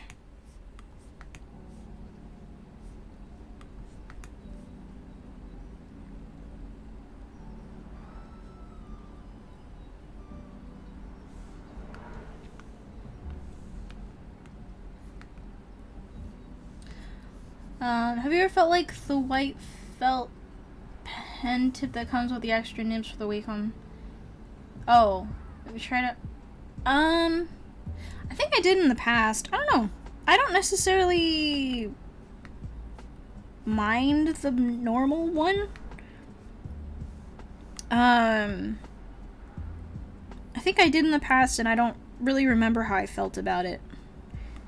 I just kind of use whatever nib I need at the time. I don't really, I guess, mind the difference in texture, because ultimately my problems are the same. But I think there was a point where I really liked one that was like black, but it had like a white tip versus just like totally white. I think there's one that's like completely white, and then there's one that's white with a white tip. Or black with a white tip. I don't know which one you're talking about, but I've tried all of them at some point. Hi, Marcella. How do you balance life and art? For example, hanging out with friends means less time to do art, but doing art means not hanging out with friends. I mean, yes, I do art most of the time, and then I hang out with friends on Discord at the same time. That's my solution. But, no, I genuinely need to figure out work-life balance still. I've been doing better, mainly because I have work now. So I have delineated days of like, hey, I'm working, and then I'm not. I'm off work. But I have decided certain days I don't work. Like, weekends are for hanging out with people, like my partner, or doing personal art. And then during the weekday, I'm working. So, that's been my current schedule. Just figuring out what days do you tell yourself, like, I absolutely won't do X thing today. I'll do that on a certain day. And maybe that helps.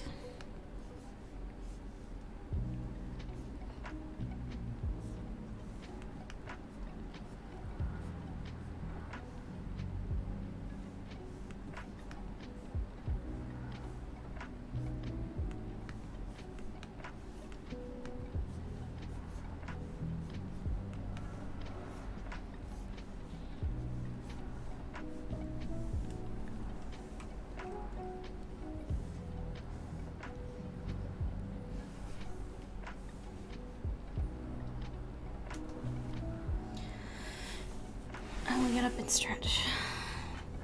Whoa. Is a hot dog a sandwich? Absolutely.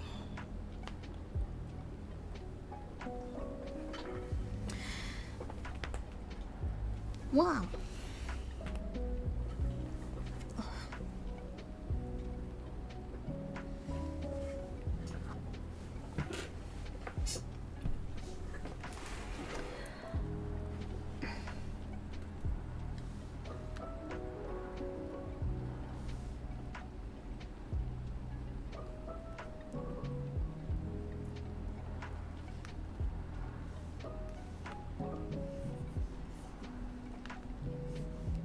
It's the truth. It's the truth.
So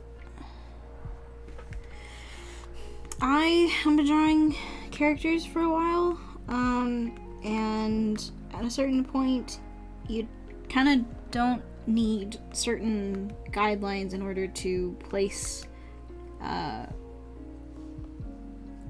like, objects that you're really familiar with drawing. So, at this point, I kind of understand, like, how long things have to be in order to be accurate, and it's all, like, muscle memory at this point. Although you will sometimes see me, like,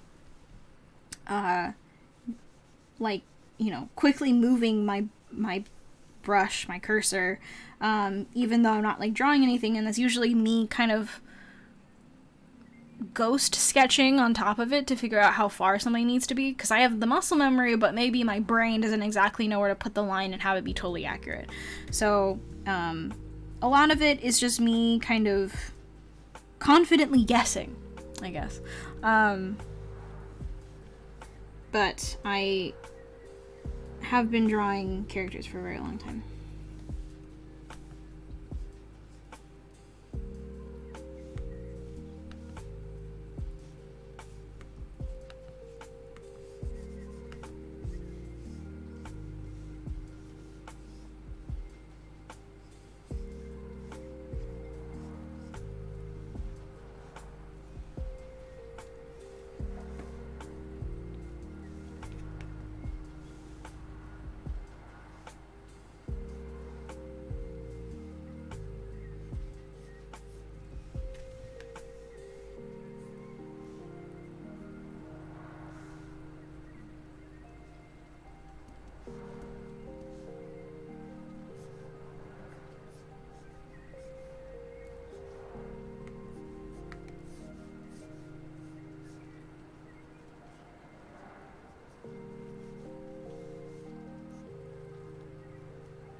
I don't do any exercises before drawing. I just kind of start drawing, and then whatever looks bad, I just delete.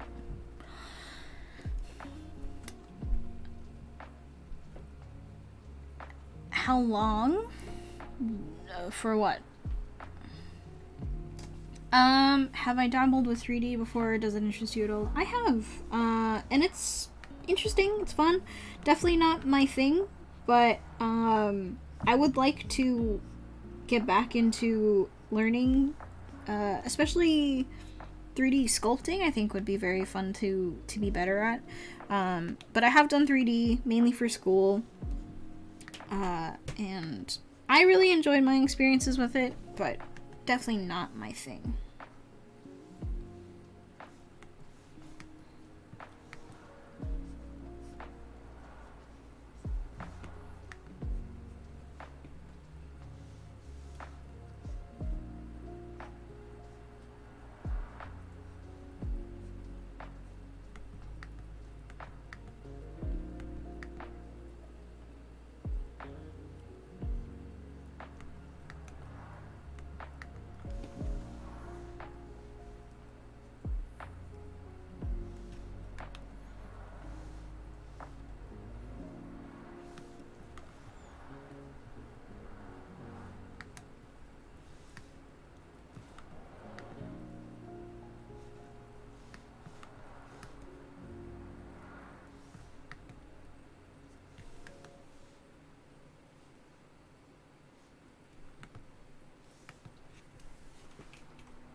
How long have I been drawing?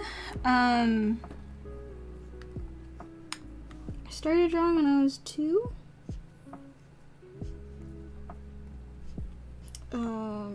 So it's been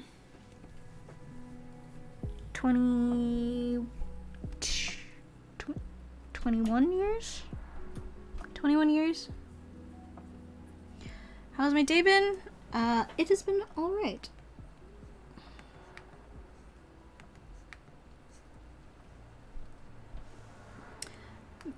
So they mean like stretching your arms back bodily. Oh, so I do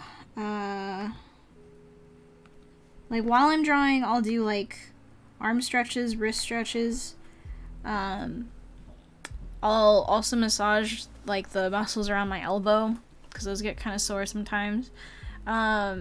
I have exercises that I do for my shoulder because I have snapping scapula. So I have like, one of them is to like raise your shoulders all the way to your ears, then pull your shoulders down as far as it can go, and then pull your shoulders back together so your arms go back, and then do that multiple times. What you're trying to practice is like forcing your shoulders to practice flexibility, because with snapping scapula, the muscles around my scapula and sometimes the bone are constantly tense, and to the point where they can also like kind of harden in that way. So I have to practice the flexibility around the muscles in my back.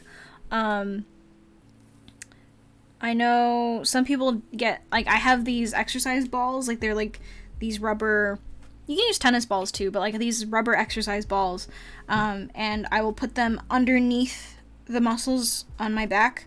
I'll lie on top of them, and then I'll just stay there for like 20 minutes, and it hurts really bad. But sometimes it's really good for, especially if you have muscle knots, which I have all the time. And I also try, like, right before I go to bed, like right before I fall asleep, I try to make sure that my arms are straight, my legs are straight. I try to do like neck massages, and I do elbow massages right before I go to bed too, because again, my elbow's always like at a 90-degree angle-ish, or at least raised most of the time, or bent most of the time, and I've had pinched nerves before, so I try to make sure that I massage that out before I go to bed. And I think that's it.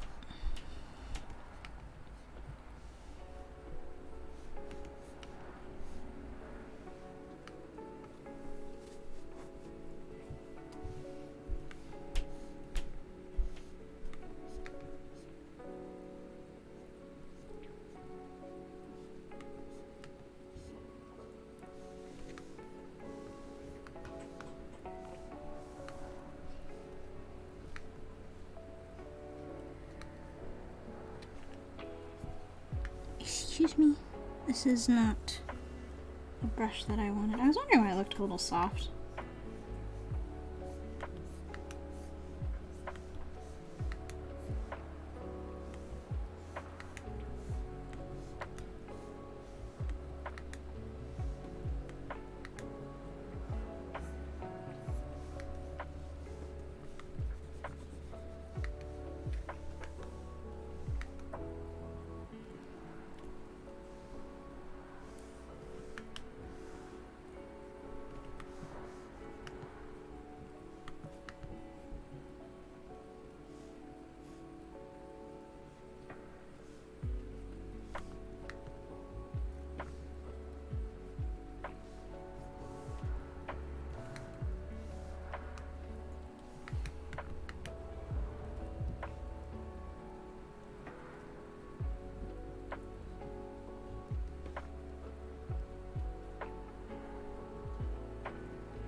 Okay. Let me see. Do I think In-N-Out is overrated? I like In-N-Out.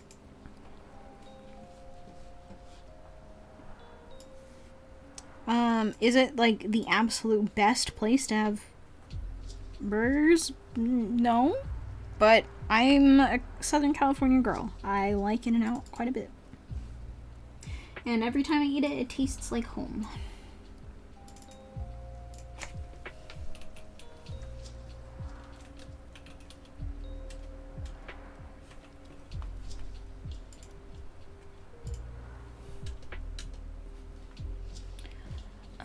Okay.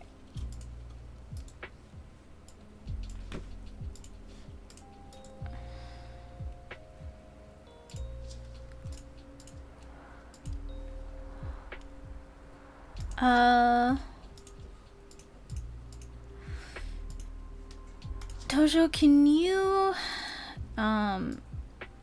message the guy that is currently first and see if you can get an updated link? Because I think the link broke.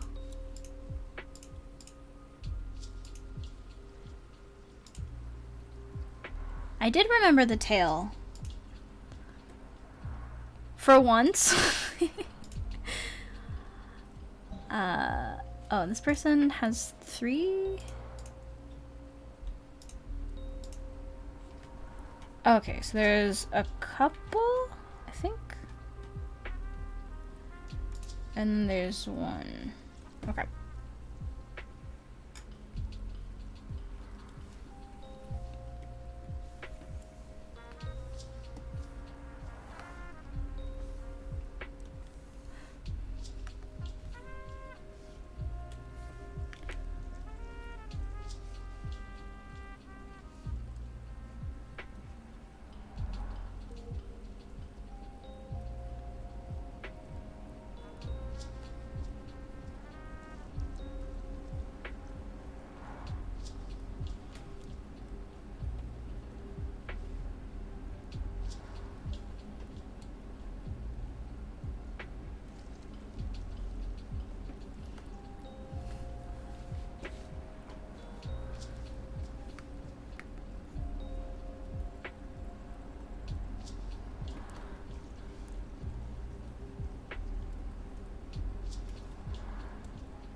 Yes. Yes, I am.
I will hydrate in a second.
Tifa. How are you?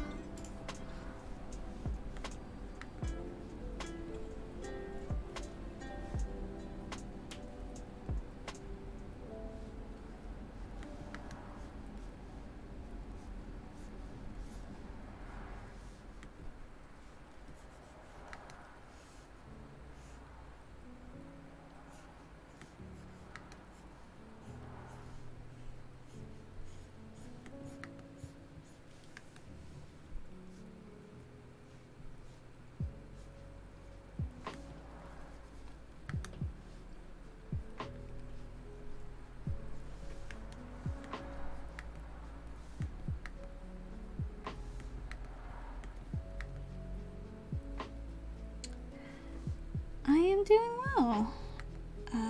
It's been an interesting couple weeks since I've seen you guys. 2 weeks. And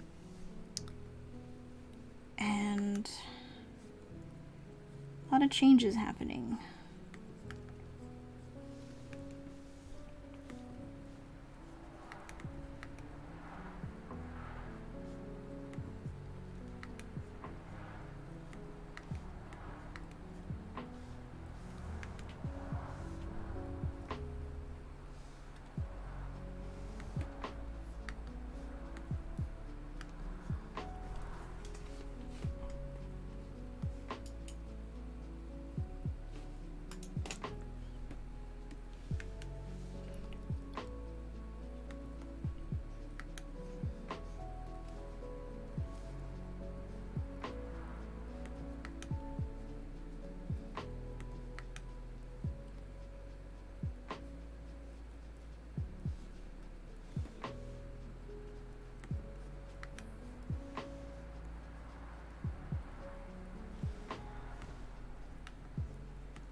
Have I checked out Spirit Fair? Yeah, I have.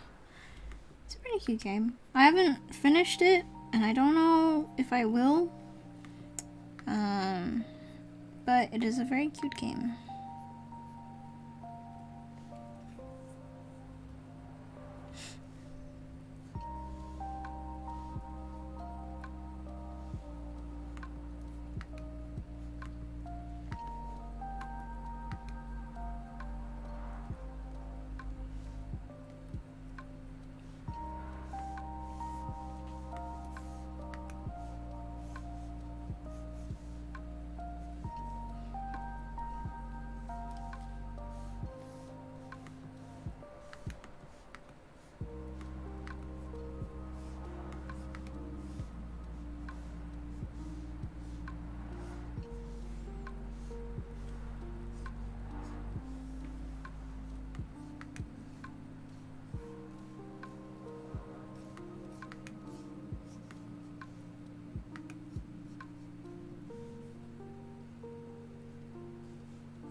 This song is Memory Lane by Kyle. Have I installed Windows 11? Do you like it? I have not.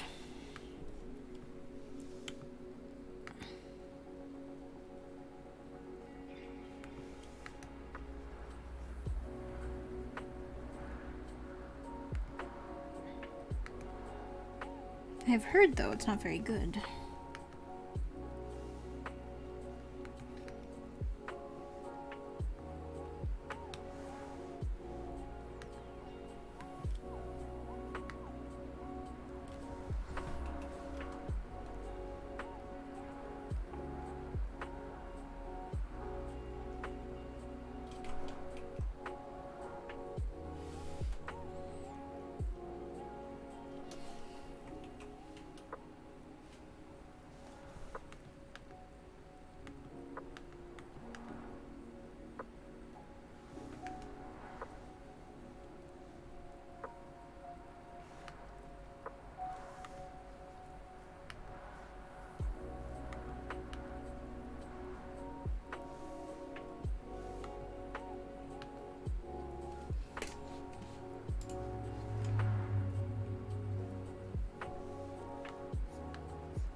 Let's see.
How do you think about or manage internal lines like hair strands, cloth folds without making them too busy? It's all kind of a matter of like editing, I guess. You kind of just have to, out of like based on experience, know what is too much, what is too little, what is just enough, and what is like the ideal amount of lines that you would need to describe something. It changes depending on the drawing, I think, for me. I base everything off of what it currently looks like. And if I get a gut feeling like, I think this is way too busy, or it's way too, you know,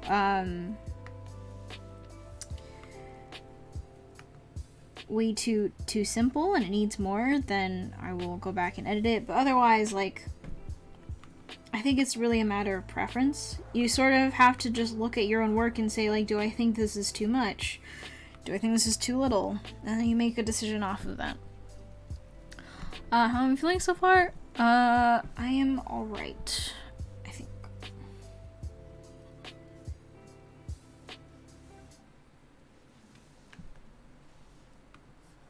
Whoops. Didn't mean to hit that.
Have you seen any movies, show, anime recently you really enjoyed?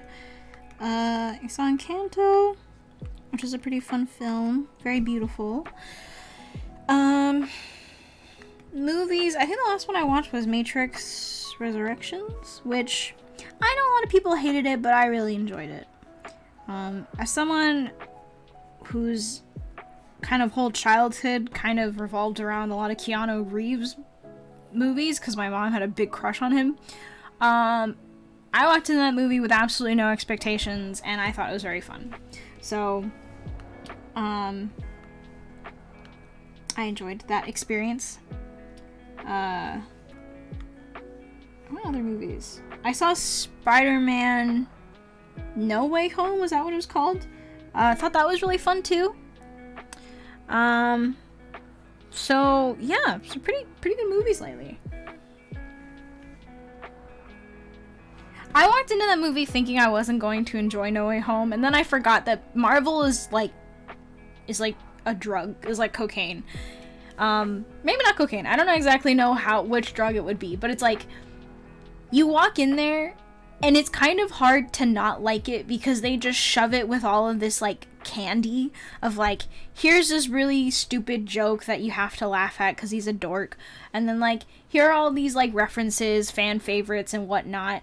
And like, you know, the story was surprisingly pretty good. I cried a lot watching some of the scenes.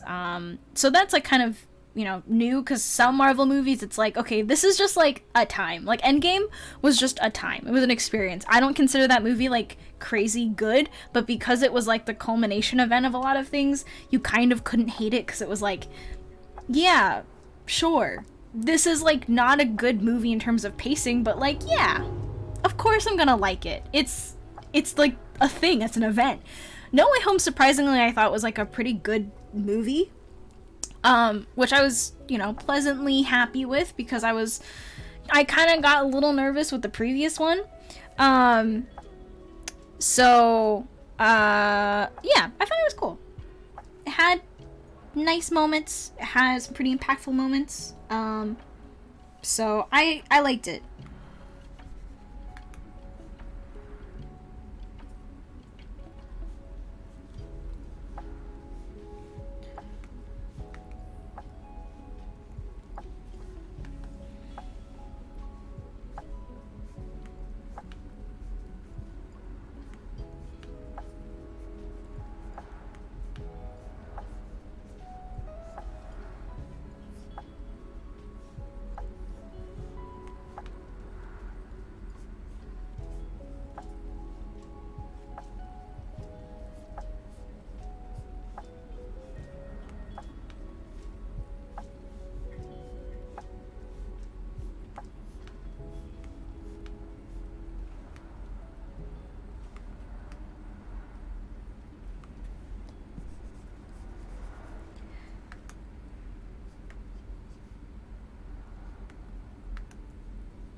I watched John Wick, all three of them. I only watched the first two, I think. I don't think I've watched the last one.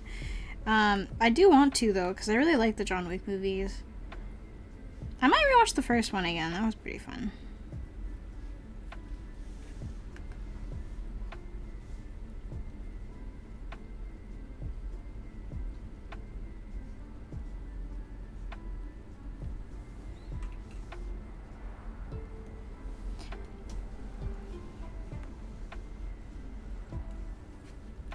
Yeah, I imagine that will be the same for me, too.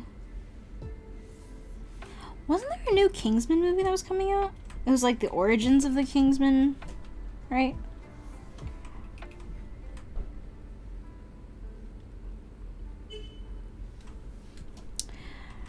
I really want to watch it, because I really like Kingsman. I didn't watch the last movie in, like, the main line of stories, but I really like the first one. Do I like Christmas movies? No. I'm really ambivalent on Christmas in general.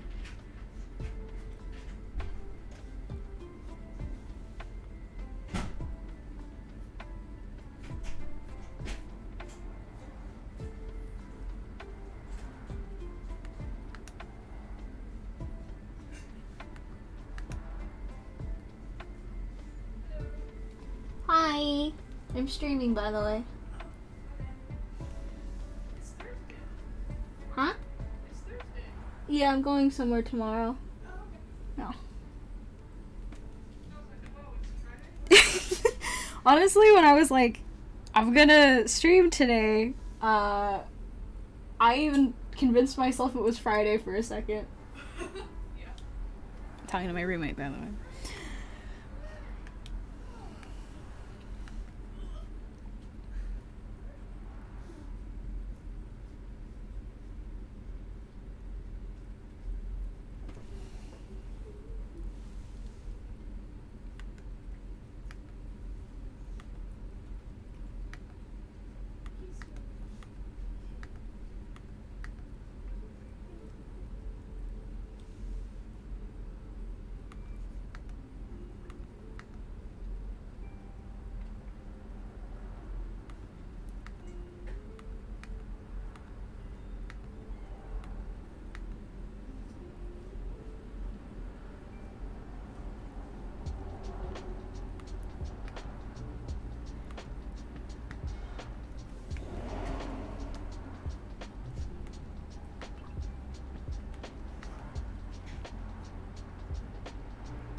I think it's almost time for me to rewatch Hunter again.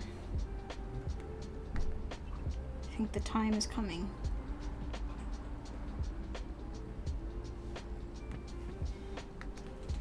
Because I refuse to watch any new anime and instead rewatch the same two over and over again.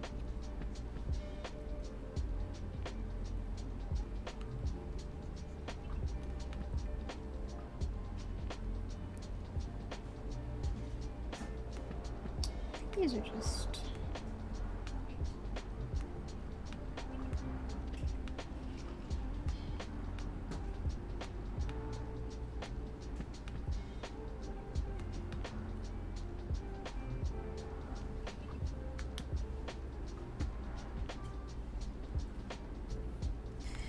It's a good show. Although I always stop at the Chimera Ant arc because I can't go through that again.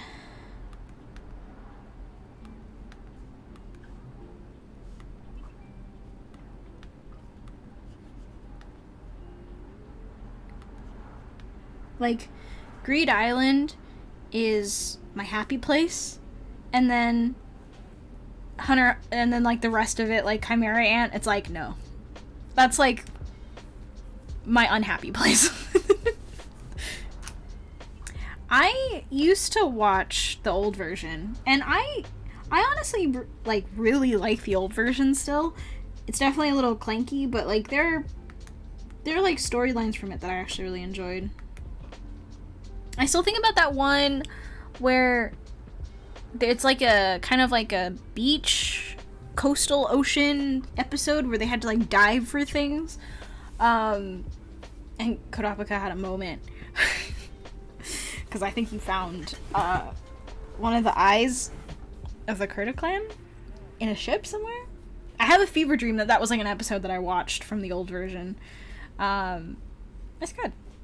Nice. I like it. I love Hunter x Hunter. It's like I think it's one of the series that I'd consider had like such a big impact on me. Same with Shaman King and Full Metal Alchemist.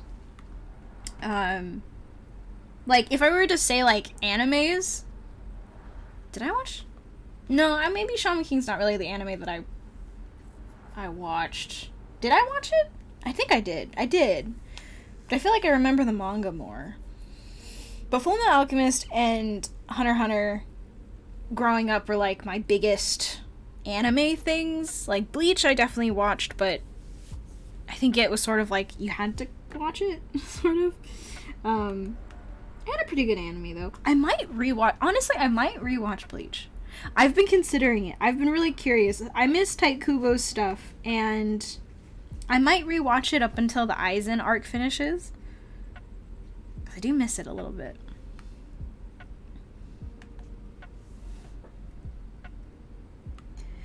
But it's like, I actually have to watch it though. Like Hunter x Hunter, I can just not watch it and I know what's happening even if it's in Japanese because I watched it so many times. But like if I'm gonna rewatch Bleach, I'm gonna have to like watch it. Which I don't really have time for. But a part of me's like, maybe I will. Because, man, that was a good time. That was a good time. That was middle school for me.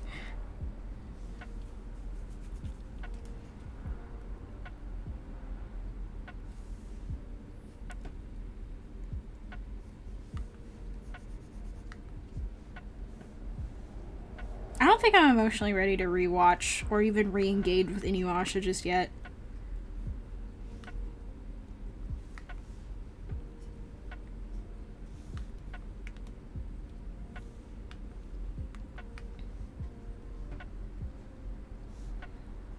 Even though, like, the last time I watched it was when I was, like, 10. Yeah, it's a big thing.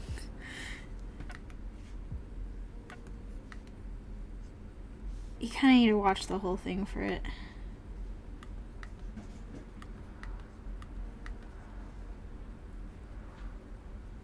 I don't even remember how it ends. Like,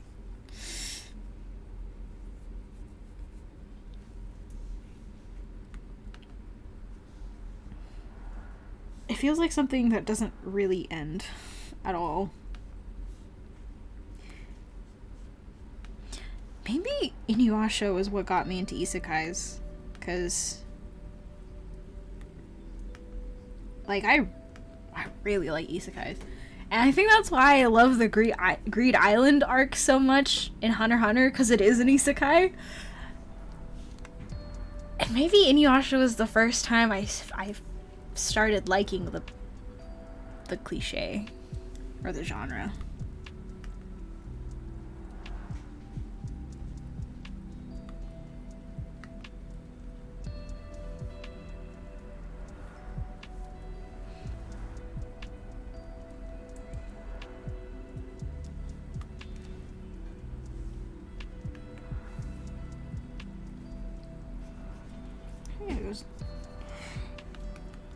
It goes down.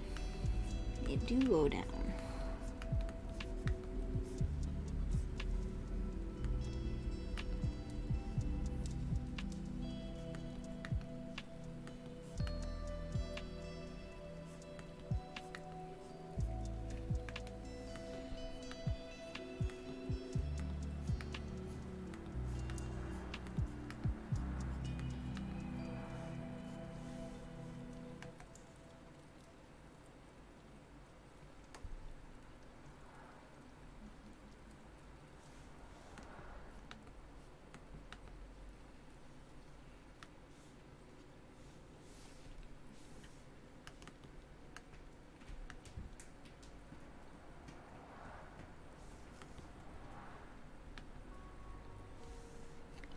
I gotta say, I'm not really all that interested in seeing, like, the kids of a series I was really into. Maybe because I don't like kids. But, like, Shaman King did something similar with Shaman King Flowers, and I'm like, no, I want more of the same people. Don't give me their children! And I tried so hard to get into Boruto, because Boruto generally has, like, some really good elements, but it's just, like, the filler anime. It's, like, anime fillers every episode, and then, like, one episode is, like, cool and awesome, and has really great fight scenes, and is really well animated, and then it's, like, filler. You are hearing cars passing by. I have my window open, and I live next to a road.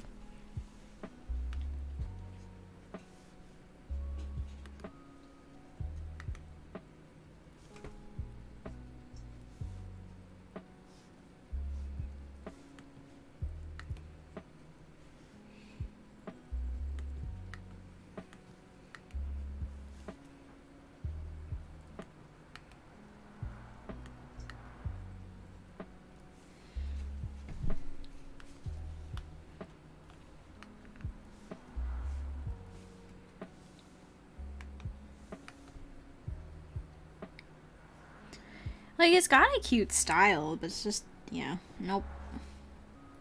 I cannot watch it.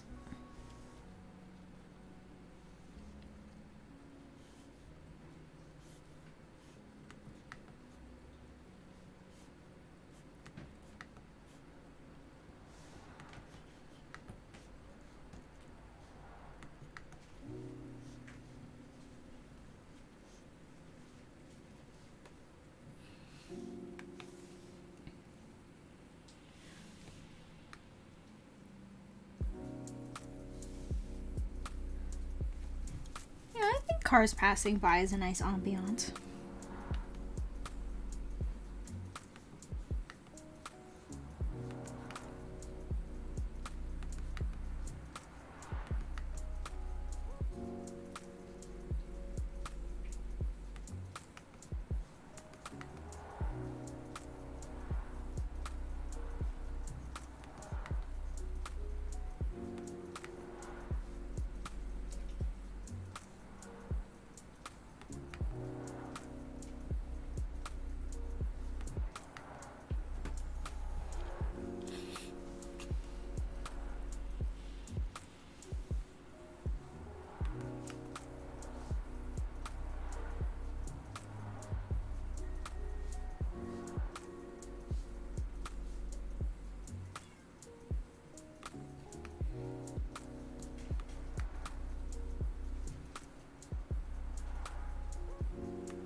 Was he that,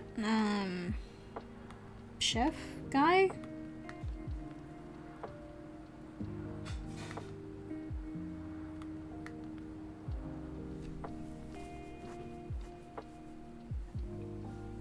That passed away like a couple years ago?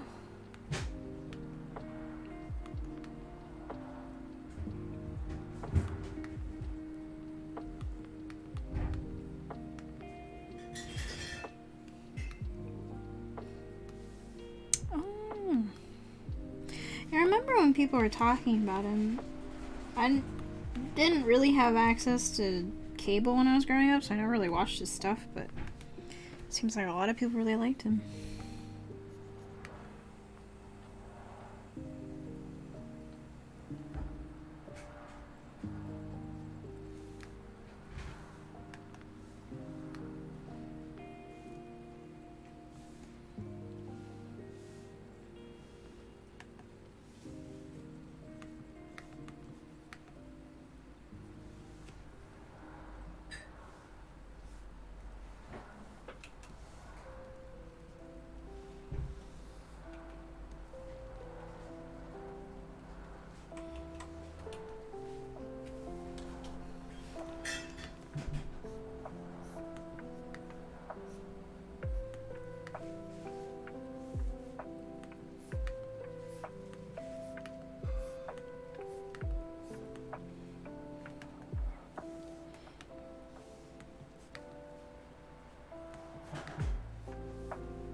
think I'll do one more after this.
Neil, thank you for the tier 1 sub for 6 months.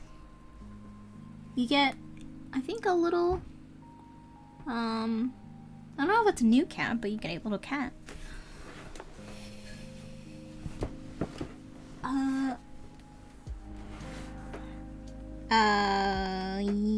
Yes, I think. Unless they've released a new one in the past, like, 2 years.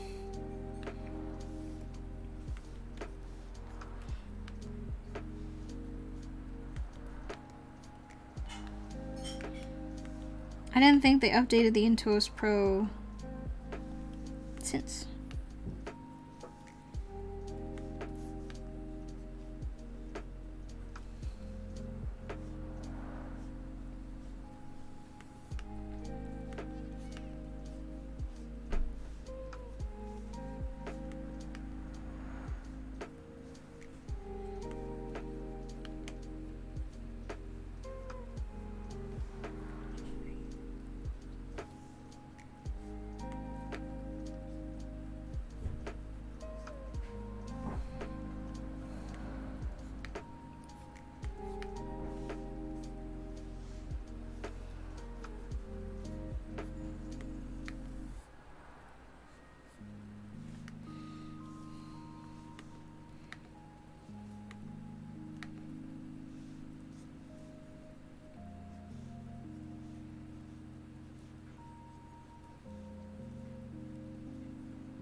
Is a nib as bad as people say?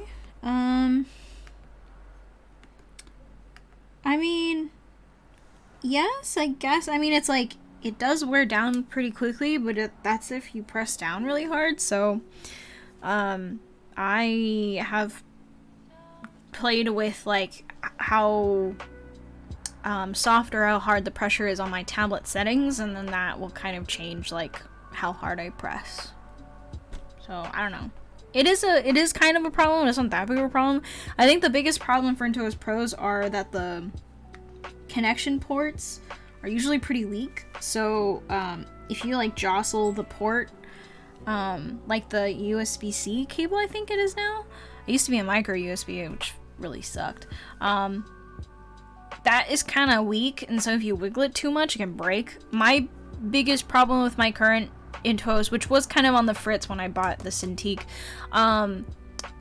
was because that port was really loose. So there were times where, like, I put it in and it wouldn't turn on the tablet, so that I'd have to hold it and push it a little bit, and then it would connect, and then it'd be fine. So I don't know. General question about clothing. I find it hard to place fold on clothes that doesn't have a super clear tension point. Like, if it's generally pretty loose, I tend to struggle making the folds look good. I'm not sure if it's a shape language issue or if I'm not understanding the cloth well enough, or both. Any tips to get better at that? Clothing kind of almost purely requires observation. If you don't know how the cloth that you're drawing reacts, you have to look up the specific images to see, like, how does this cloth react under certain like situations, tensions, all that kind of stuff. And if you don't know that information, like, you don't know what cloth you're drawing, then that's a problem. I'd say cloth is hard to get right because it can react in so many different ways.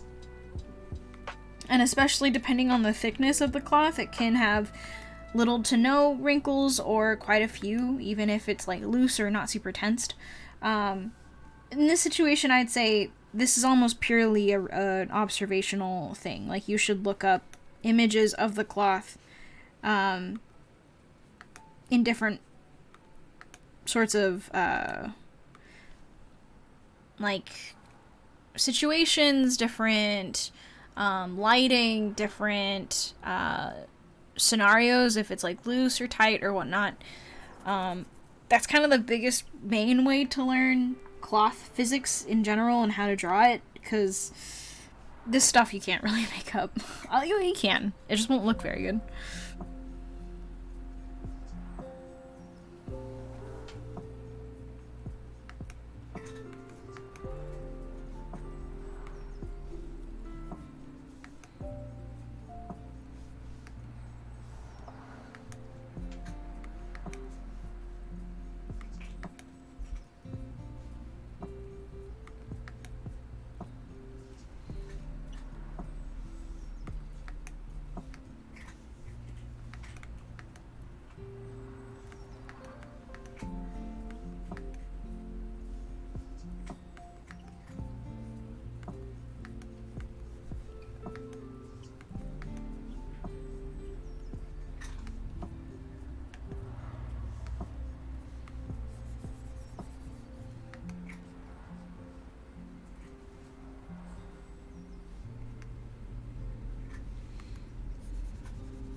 He has a tail, he has a tail.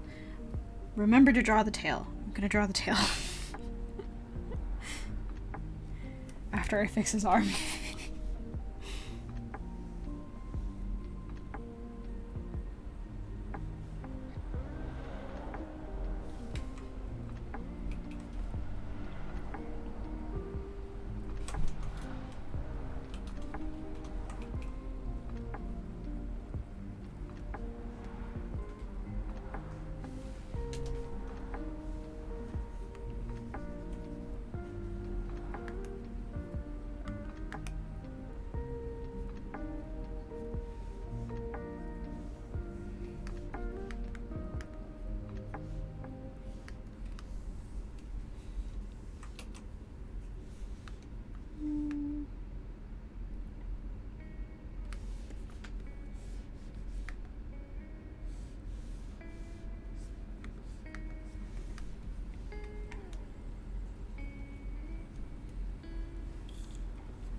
How long do you want to work at a studio for? I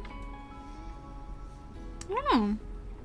I'm not beholden to games. I'm in it because I think it's the most kind of like relevant industry for me to work at right now with my skill set. And I, have a genuine interest in it, but depends, I guess, on like how long I end up planning on staying in games. Cause like I might go to animation, or I might try, I don't know, God forbid, film at some point. It's kind of up in the air, but I'd like to be at least,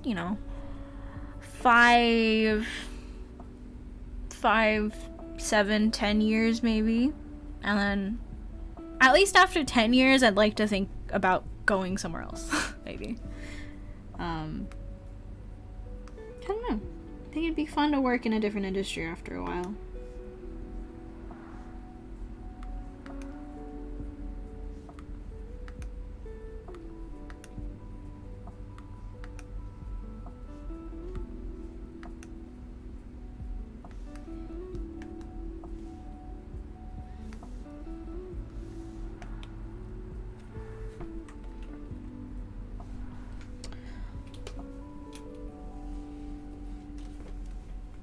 Let's see. What's her name?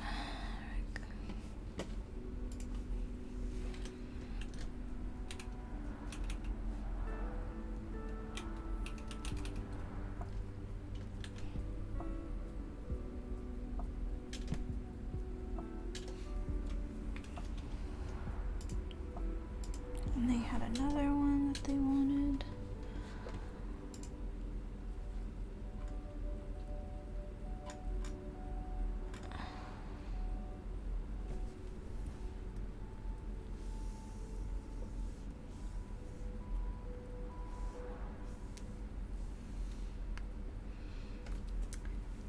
How long have I been working professionally? I've been doing freelance since like 2012.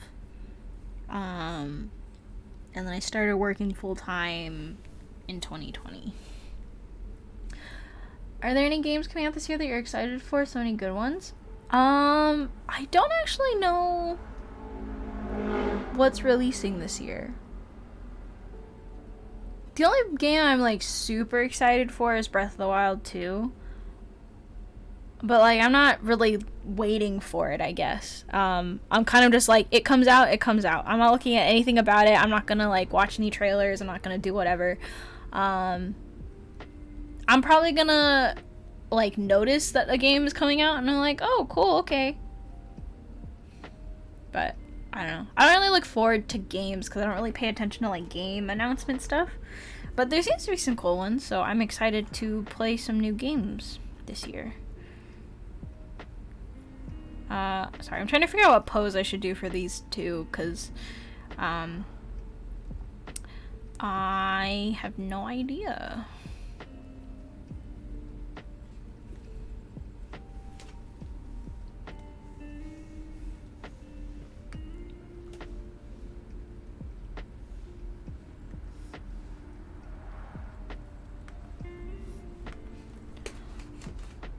Six, 4, 5. Okay, so they're pretty much nearly the same height.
Elden Ring. Oh, yeah. I managed to grab Elden Ring for Gary. So I'll be excited to watch him play that.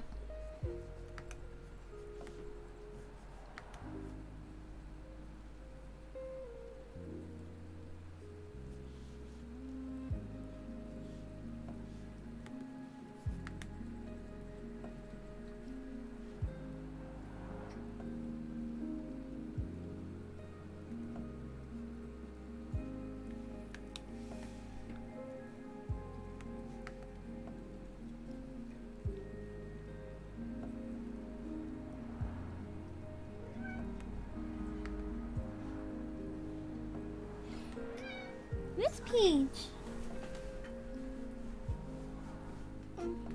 Butt pats for Peach. Butt pats for Peach.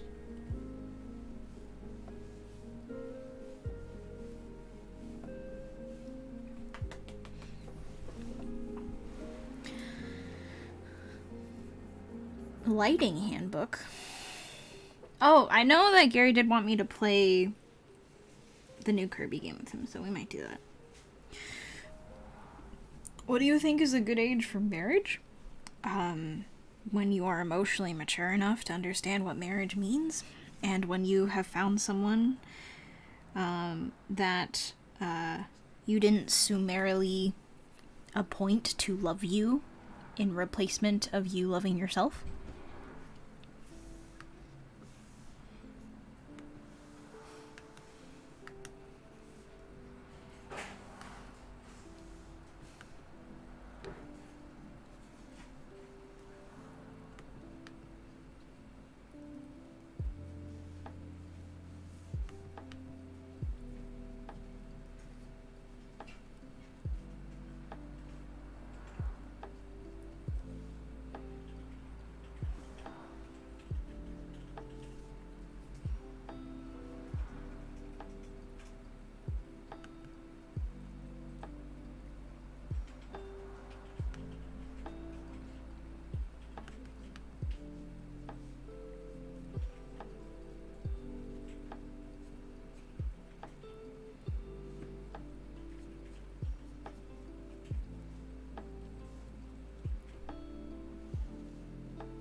You got this.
You just copy paste all the names over?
question, hopefully not too nosy, but what would be a rate suitable for a person to charge to a company for designing characters? Would it be best to treat it like a commission rate plus more, or is it different? This is a different case compared to a commission client, like charge them by hour. Depends on the company, really. I base it off of what I think the company's like financial level is like. If they're like a well-established third-party company, they've been around for a while, or they are like kind of mid-tier level, a decent amount of employees, but maybe not necessarily like, you know, made of money. That's like mid-tier. I might go anywhere from 50 to 65. If it's like high tier company, like they're made of money, 65 to 80. If they are like an indie studio, I might charge them like 40 to 60. Anything above 35 an hour, which is minimum, I'd say, for a working professional hourly rate. Yeah, but it really depends on the company, the project, if you like it or not. If you want to take it, but you're not really interested in the company itself, you could do like higher than you would normally ask for, and if they don't take you up on it, then it's like, okay, it doesn't matter. If you really want to work for it, like say a rate and then be like, but it's negotiable, you know, and see what they get back to you with. If they get back to you with something that is significantly lower than your asking rate, then negotiate. If they can't get you to a decent amount, which is like within $5 to $10 of your original estimate, then like don't do it. Especially if they're asking you to crunch for it. But again, a lot of things, like it's the nature of the company, it's the nature of the project, it's your availability, it's your time, it's your interest. If any of those things are different, that should change your estimate. Generally, I'd recommend having like a list of prices you're comfortable charging people depending on like where they're at financially, and then have those numbers ready. And I base my numbers off of the metric that I told you. Generally nowadays, though, if I'm ever being asked to do something, I go base 65 an hour, and then go up from there depending on their like type of project, type of company, etc. And then on the rare occasion, I'll do work almost for like way cheap. Just depends on if I have like a decent relationship with the person, and I think that the project is fun or cool or interesting, and I take it on.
yeah, it's been pretty chill, I'd say, which is nice.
How do you start taking commissions? I've been drawing for some years, but have zero experience in selling. It takes some time. I'd say, starting to take commissions is a bit of a time sink because you have to sort of let people know that you are someone who is available for commissioning.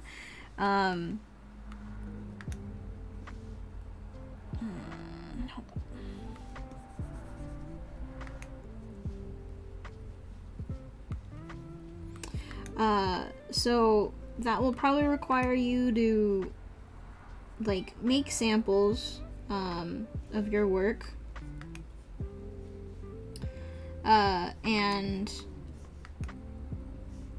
post on all of your social media that you're someone who is, has commissions available, and that includes having a PayPal account, most likely, or if you have any other type of way to accept money online, that most people tend to do PayPal and then connect your PayPal to a bank or a card or something, and you have a PayPal account. You set your prices, what you're willing to do, what you're not willing to do, how long does it take you to do X style or whatnot.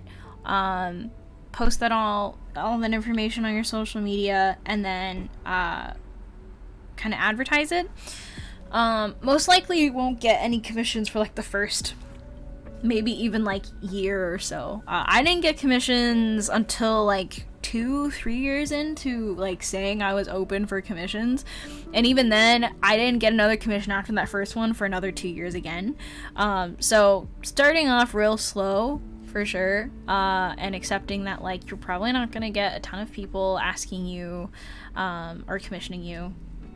And then while you're waiting for people to commission you, take that time to really improve your stuff, update your samples, try new styles, and then as you become someone that people recognize as someone who does commissions and then also has work that people want to purchase, that's when you'll start getting more reliable customers, maybe a little bit more of a reliable stream of people asking you. And then you can start having certain times in which you open for commission, so you're not always taking on requests. You can up your prices every time you close and then open again for a new batch if people seem to be really interested in your work. And eventually, you get to a point where you can open commissions, people fill those slots pretty fast, and then you close them and you get a substantial amount per batch of orders. Starting out, though, I recommend getting a PayPal account if you're old enough, and kind of just putting your stuff out there and then just not worrying about it.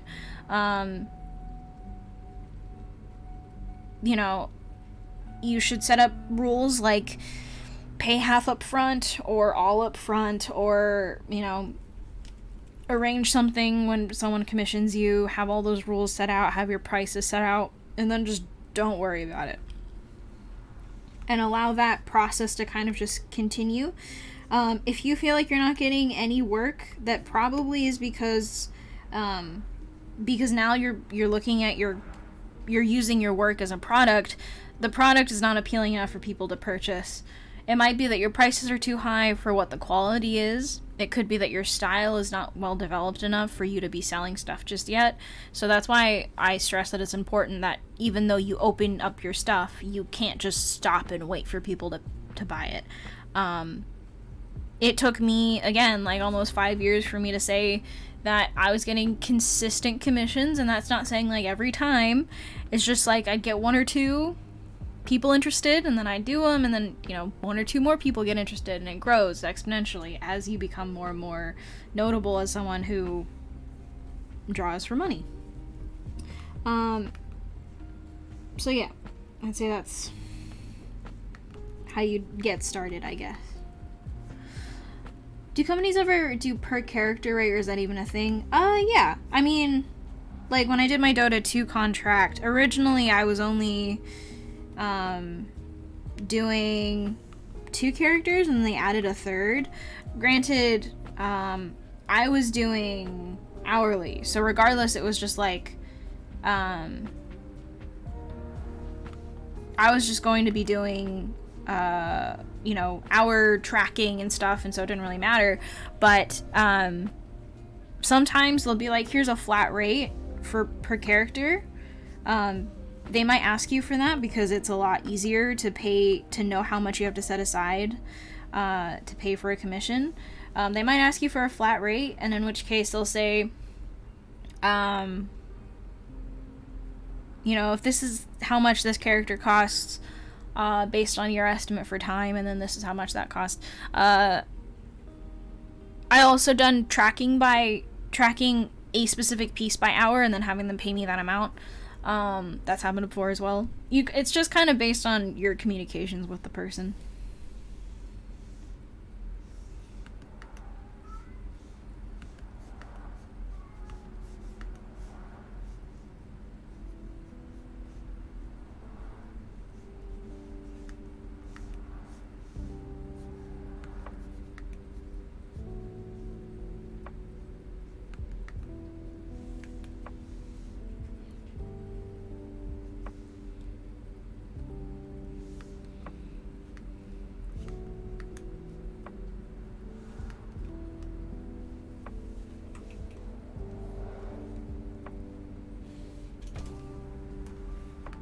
Sweetly sarcastic. Thank you for the host.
Thank you, thank you.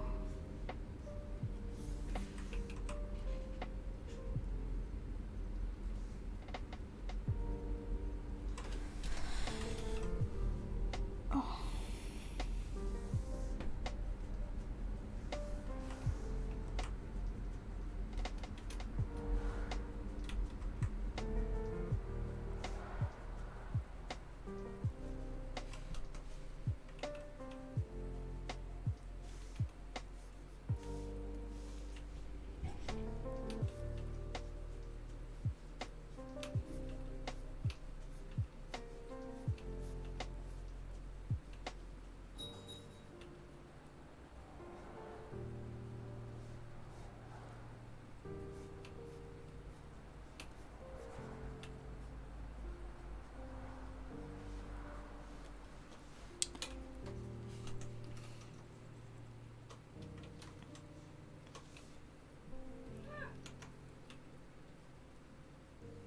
You good?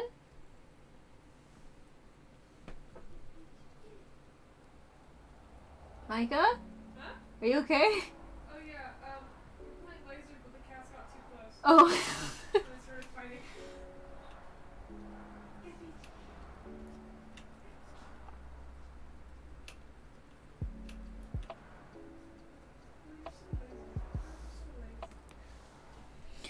Any new games? Last games I played were It Takes Two, which I loved. Death's Door, which I loved. Risk of Rain 2, which I like a lot. There's No Game, which I thought was really cute. I finished that. I haven't been playing any current game right now.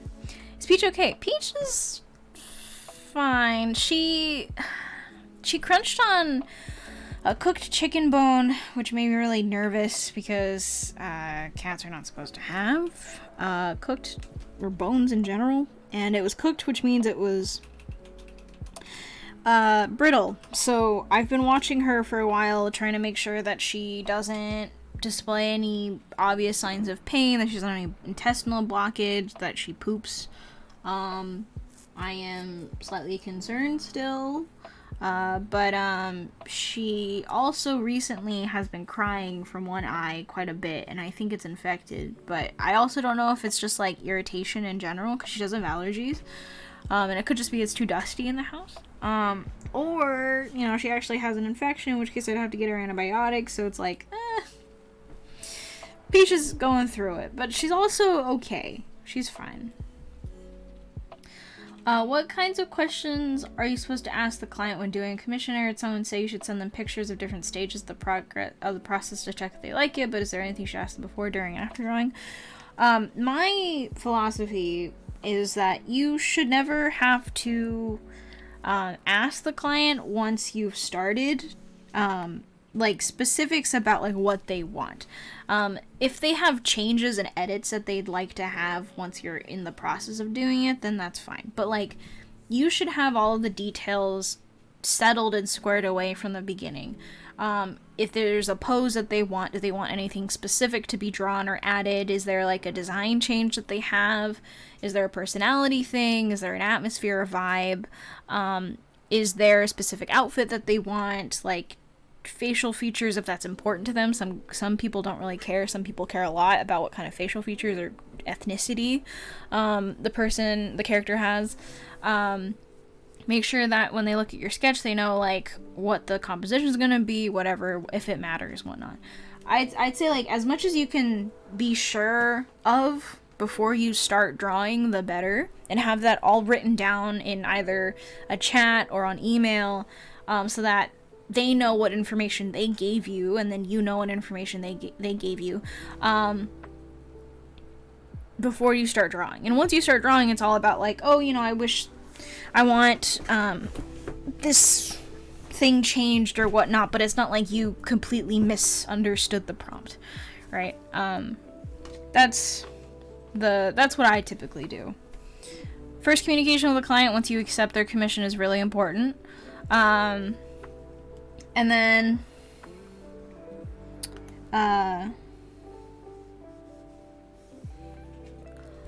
After that, it's maintaining their vision.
Oh, sorry, my glasses hit my mic.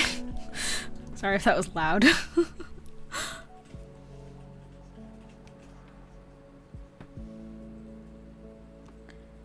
Sorry.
Jelly Belly, thank you for the Twitch Prime sub for 21 months. Wow.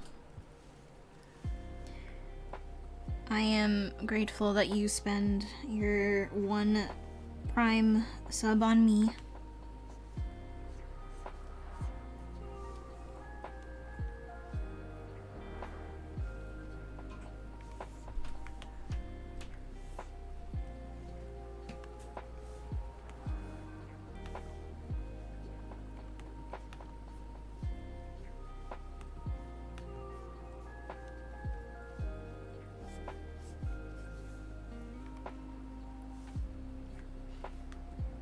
Hey, Big. How are you?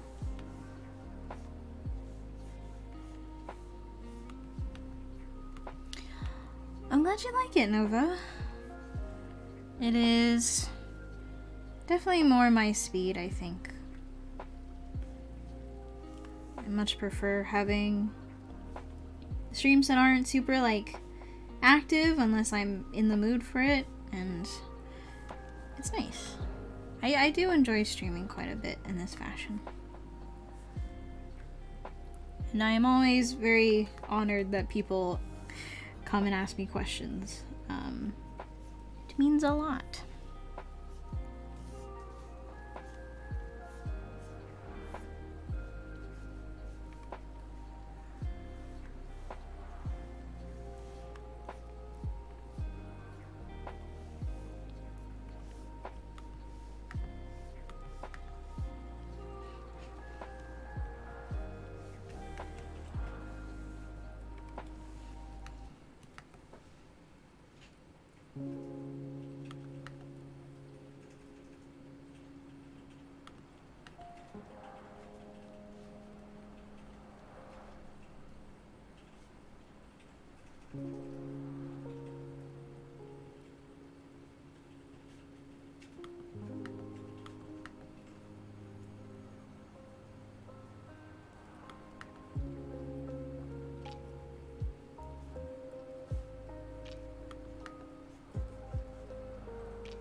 It's been going pretty good.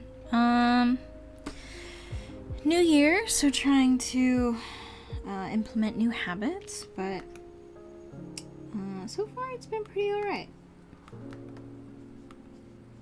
How have you been?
Let's see.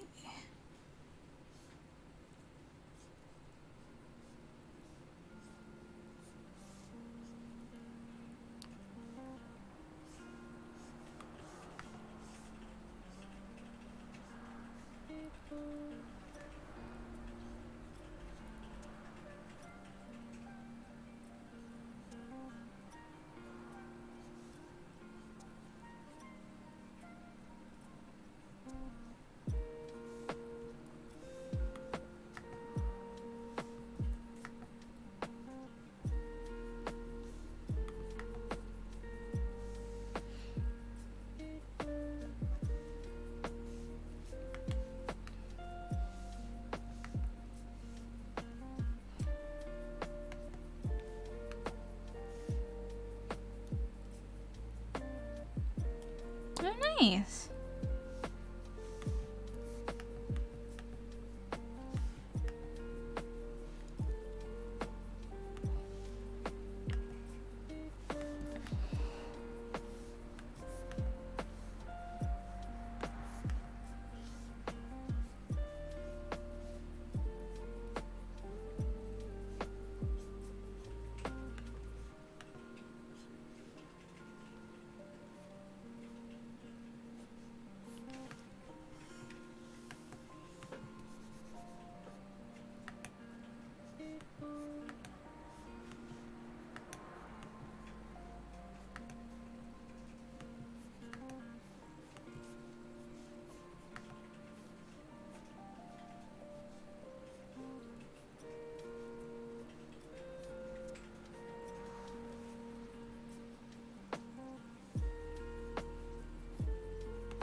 Miss Peach?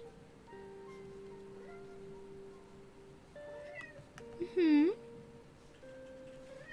Yeah? Mm-hmm. You want pets?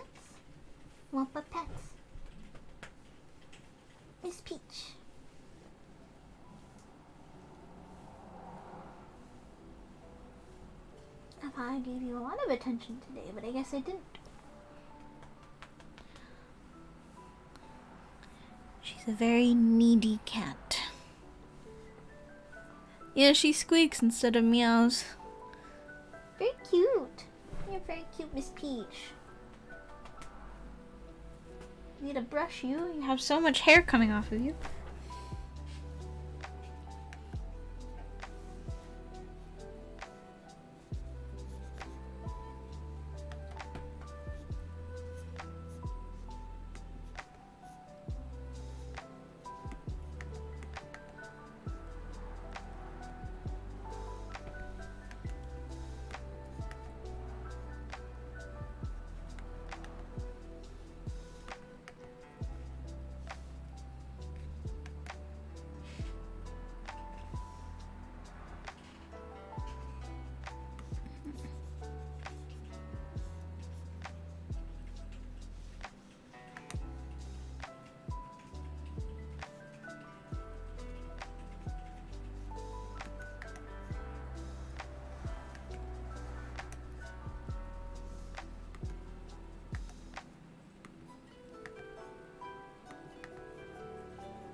Does she like the brush? She does. She really likes being brushed.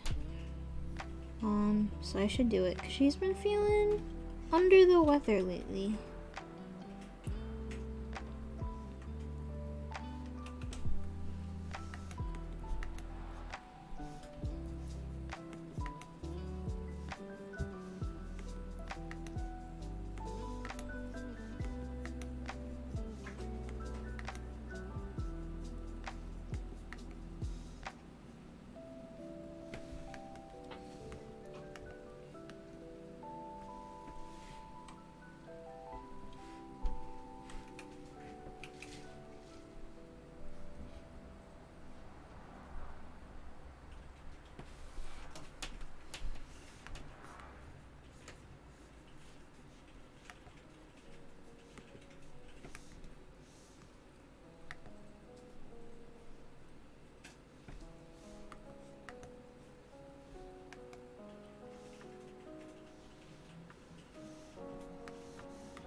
I think that's it.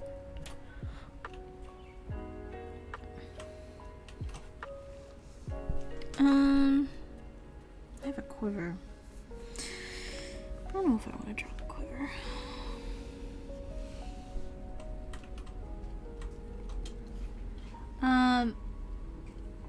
How do you know when a character design is done? I always feel unsatisfied or that there's a better version that I'm not skilled enough to make.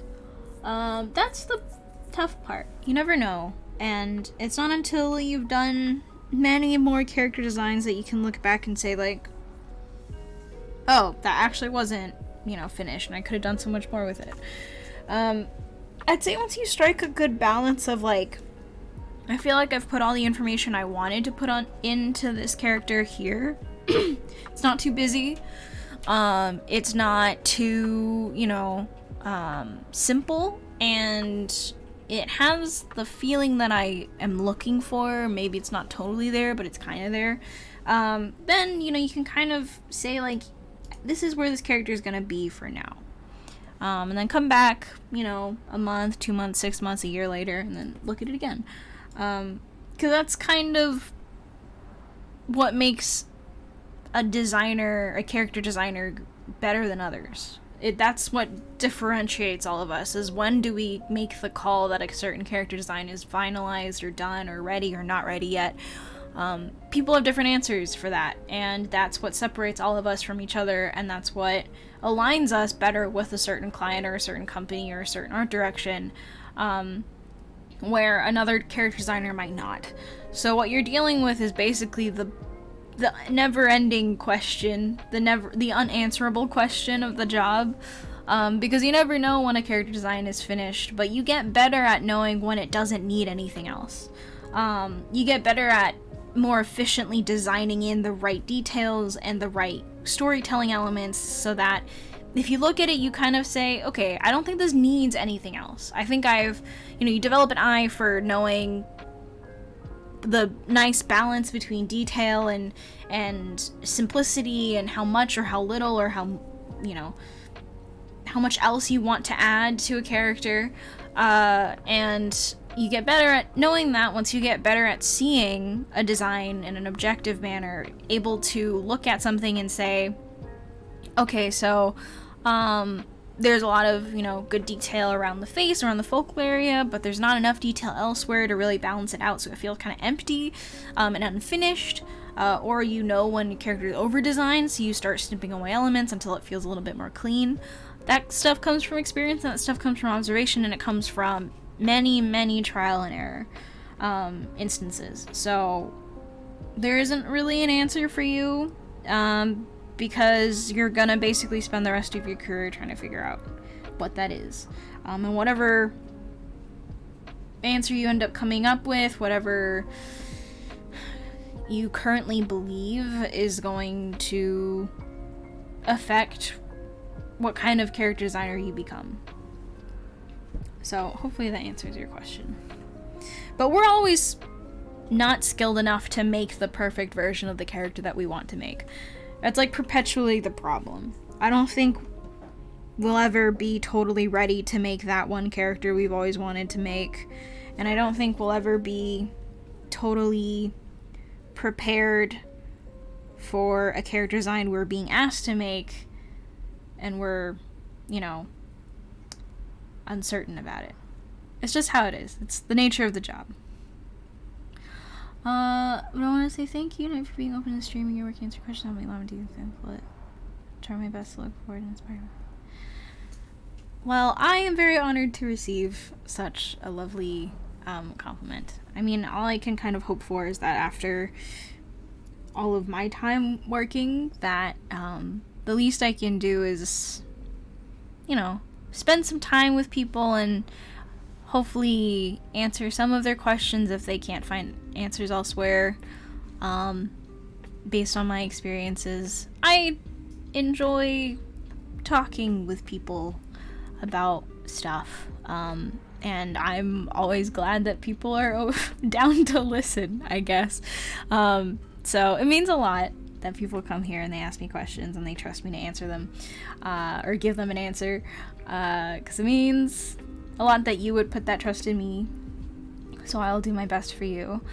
But yeah, I enjoy these times. I enjoy these spaces because, I don't know, I think there's something very nice about just drawing and spending some time together, and it feels different from like posting stuff online and reading comments and messages and stuff. I'm not really good at that kind of thing.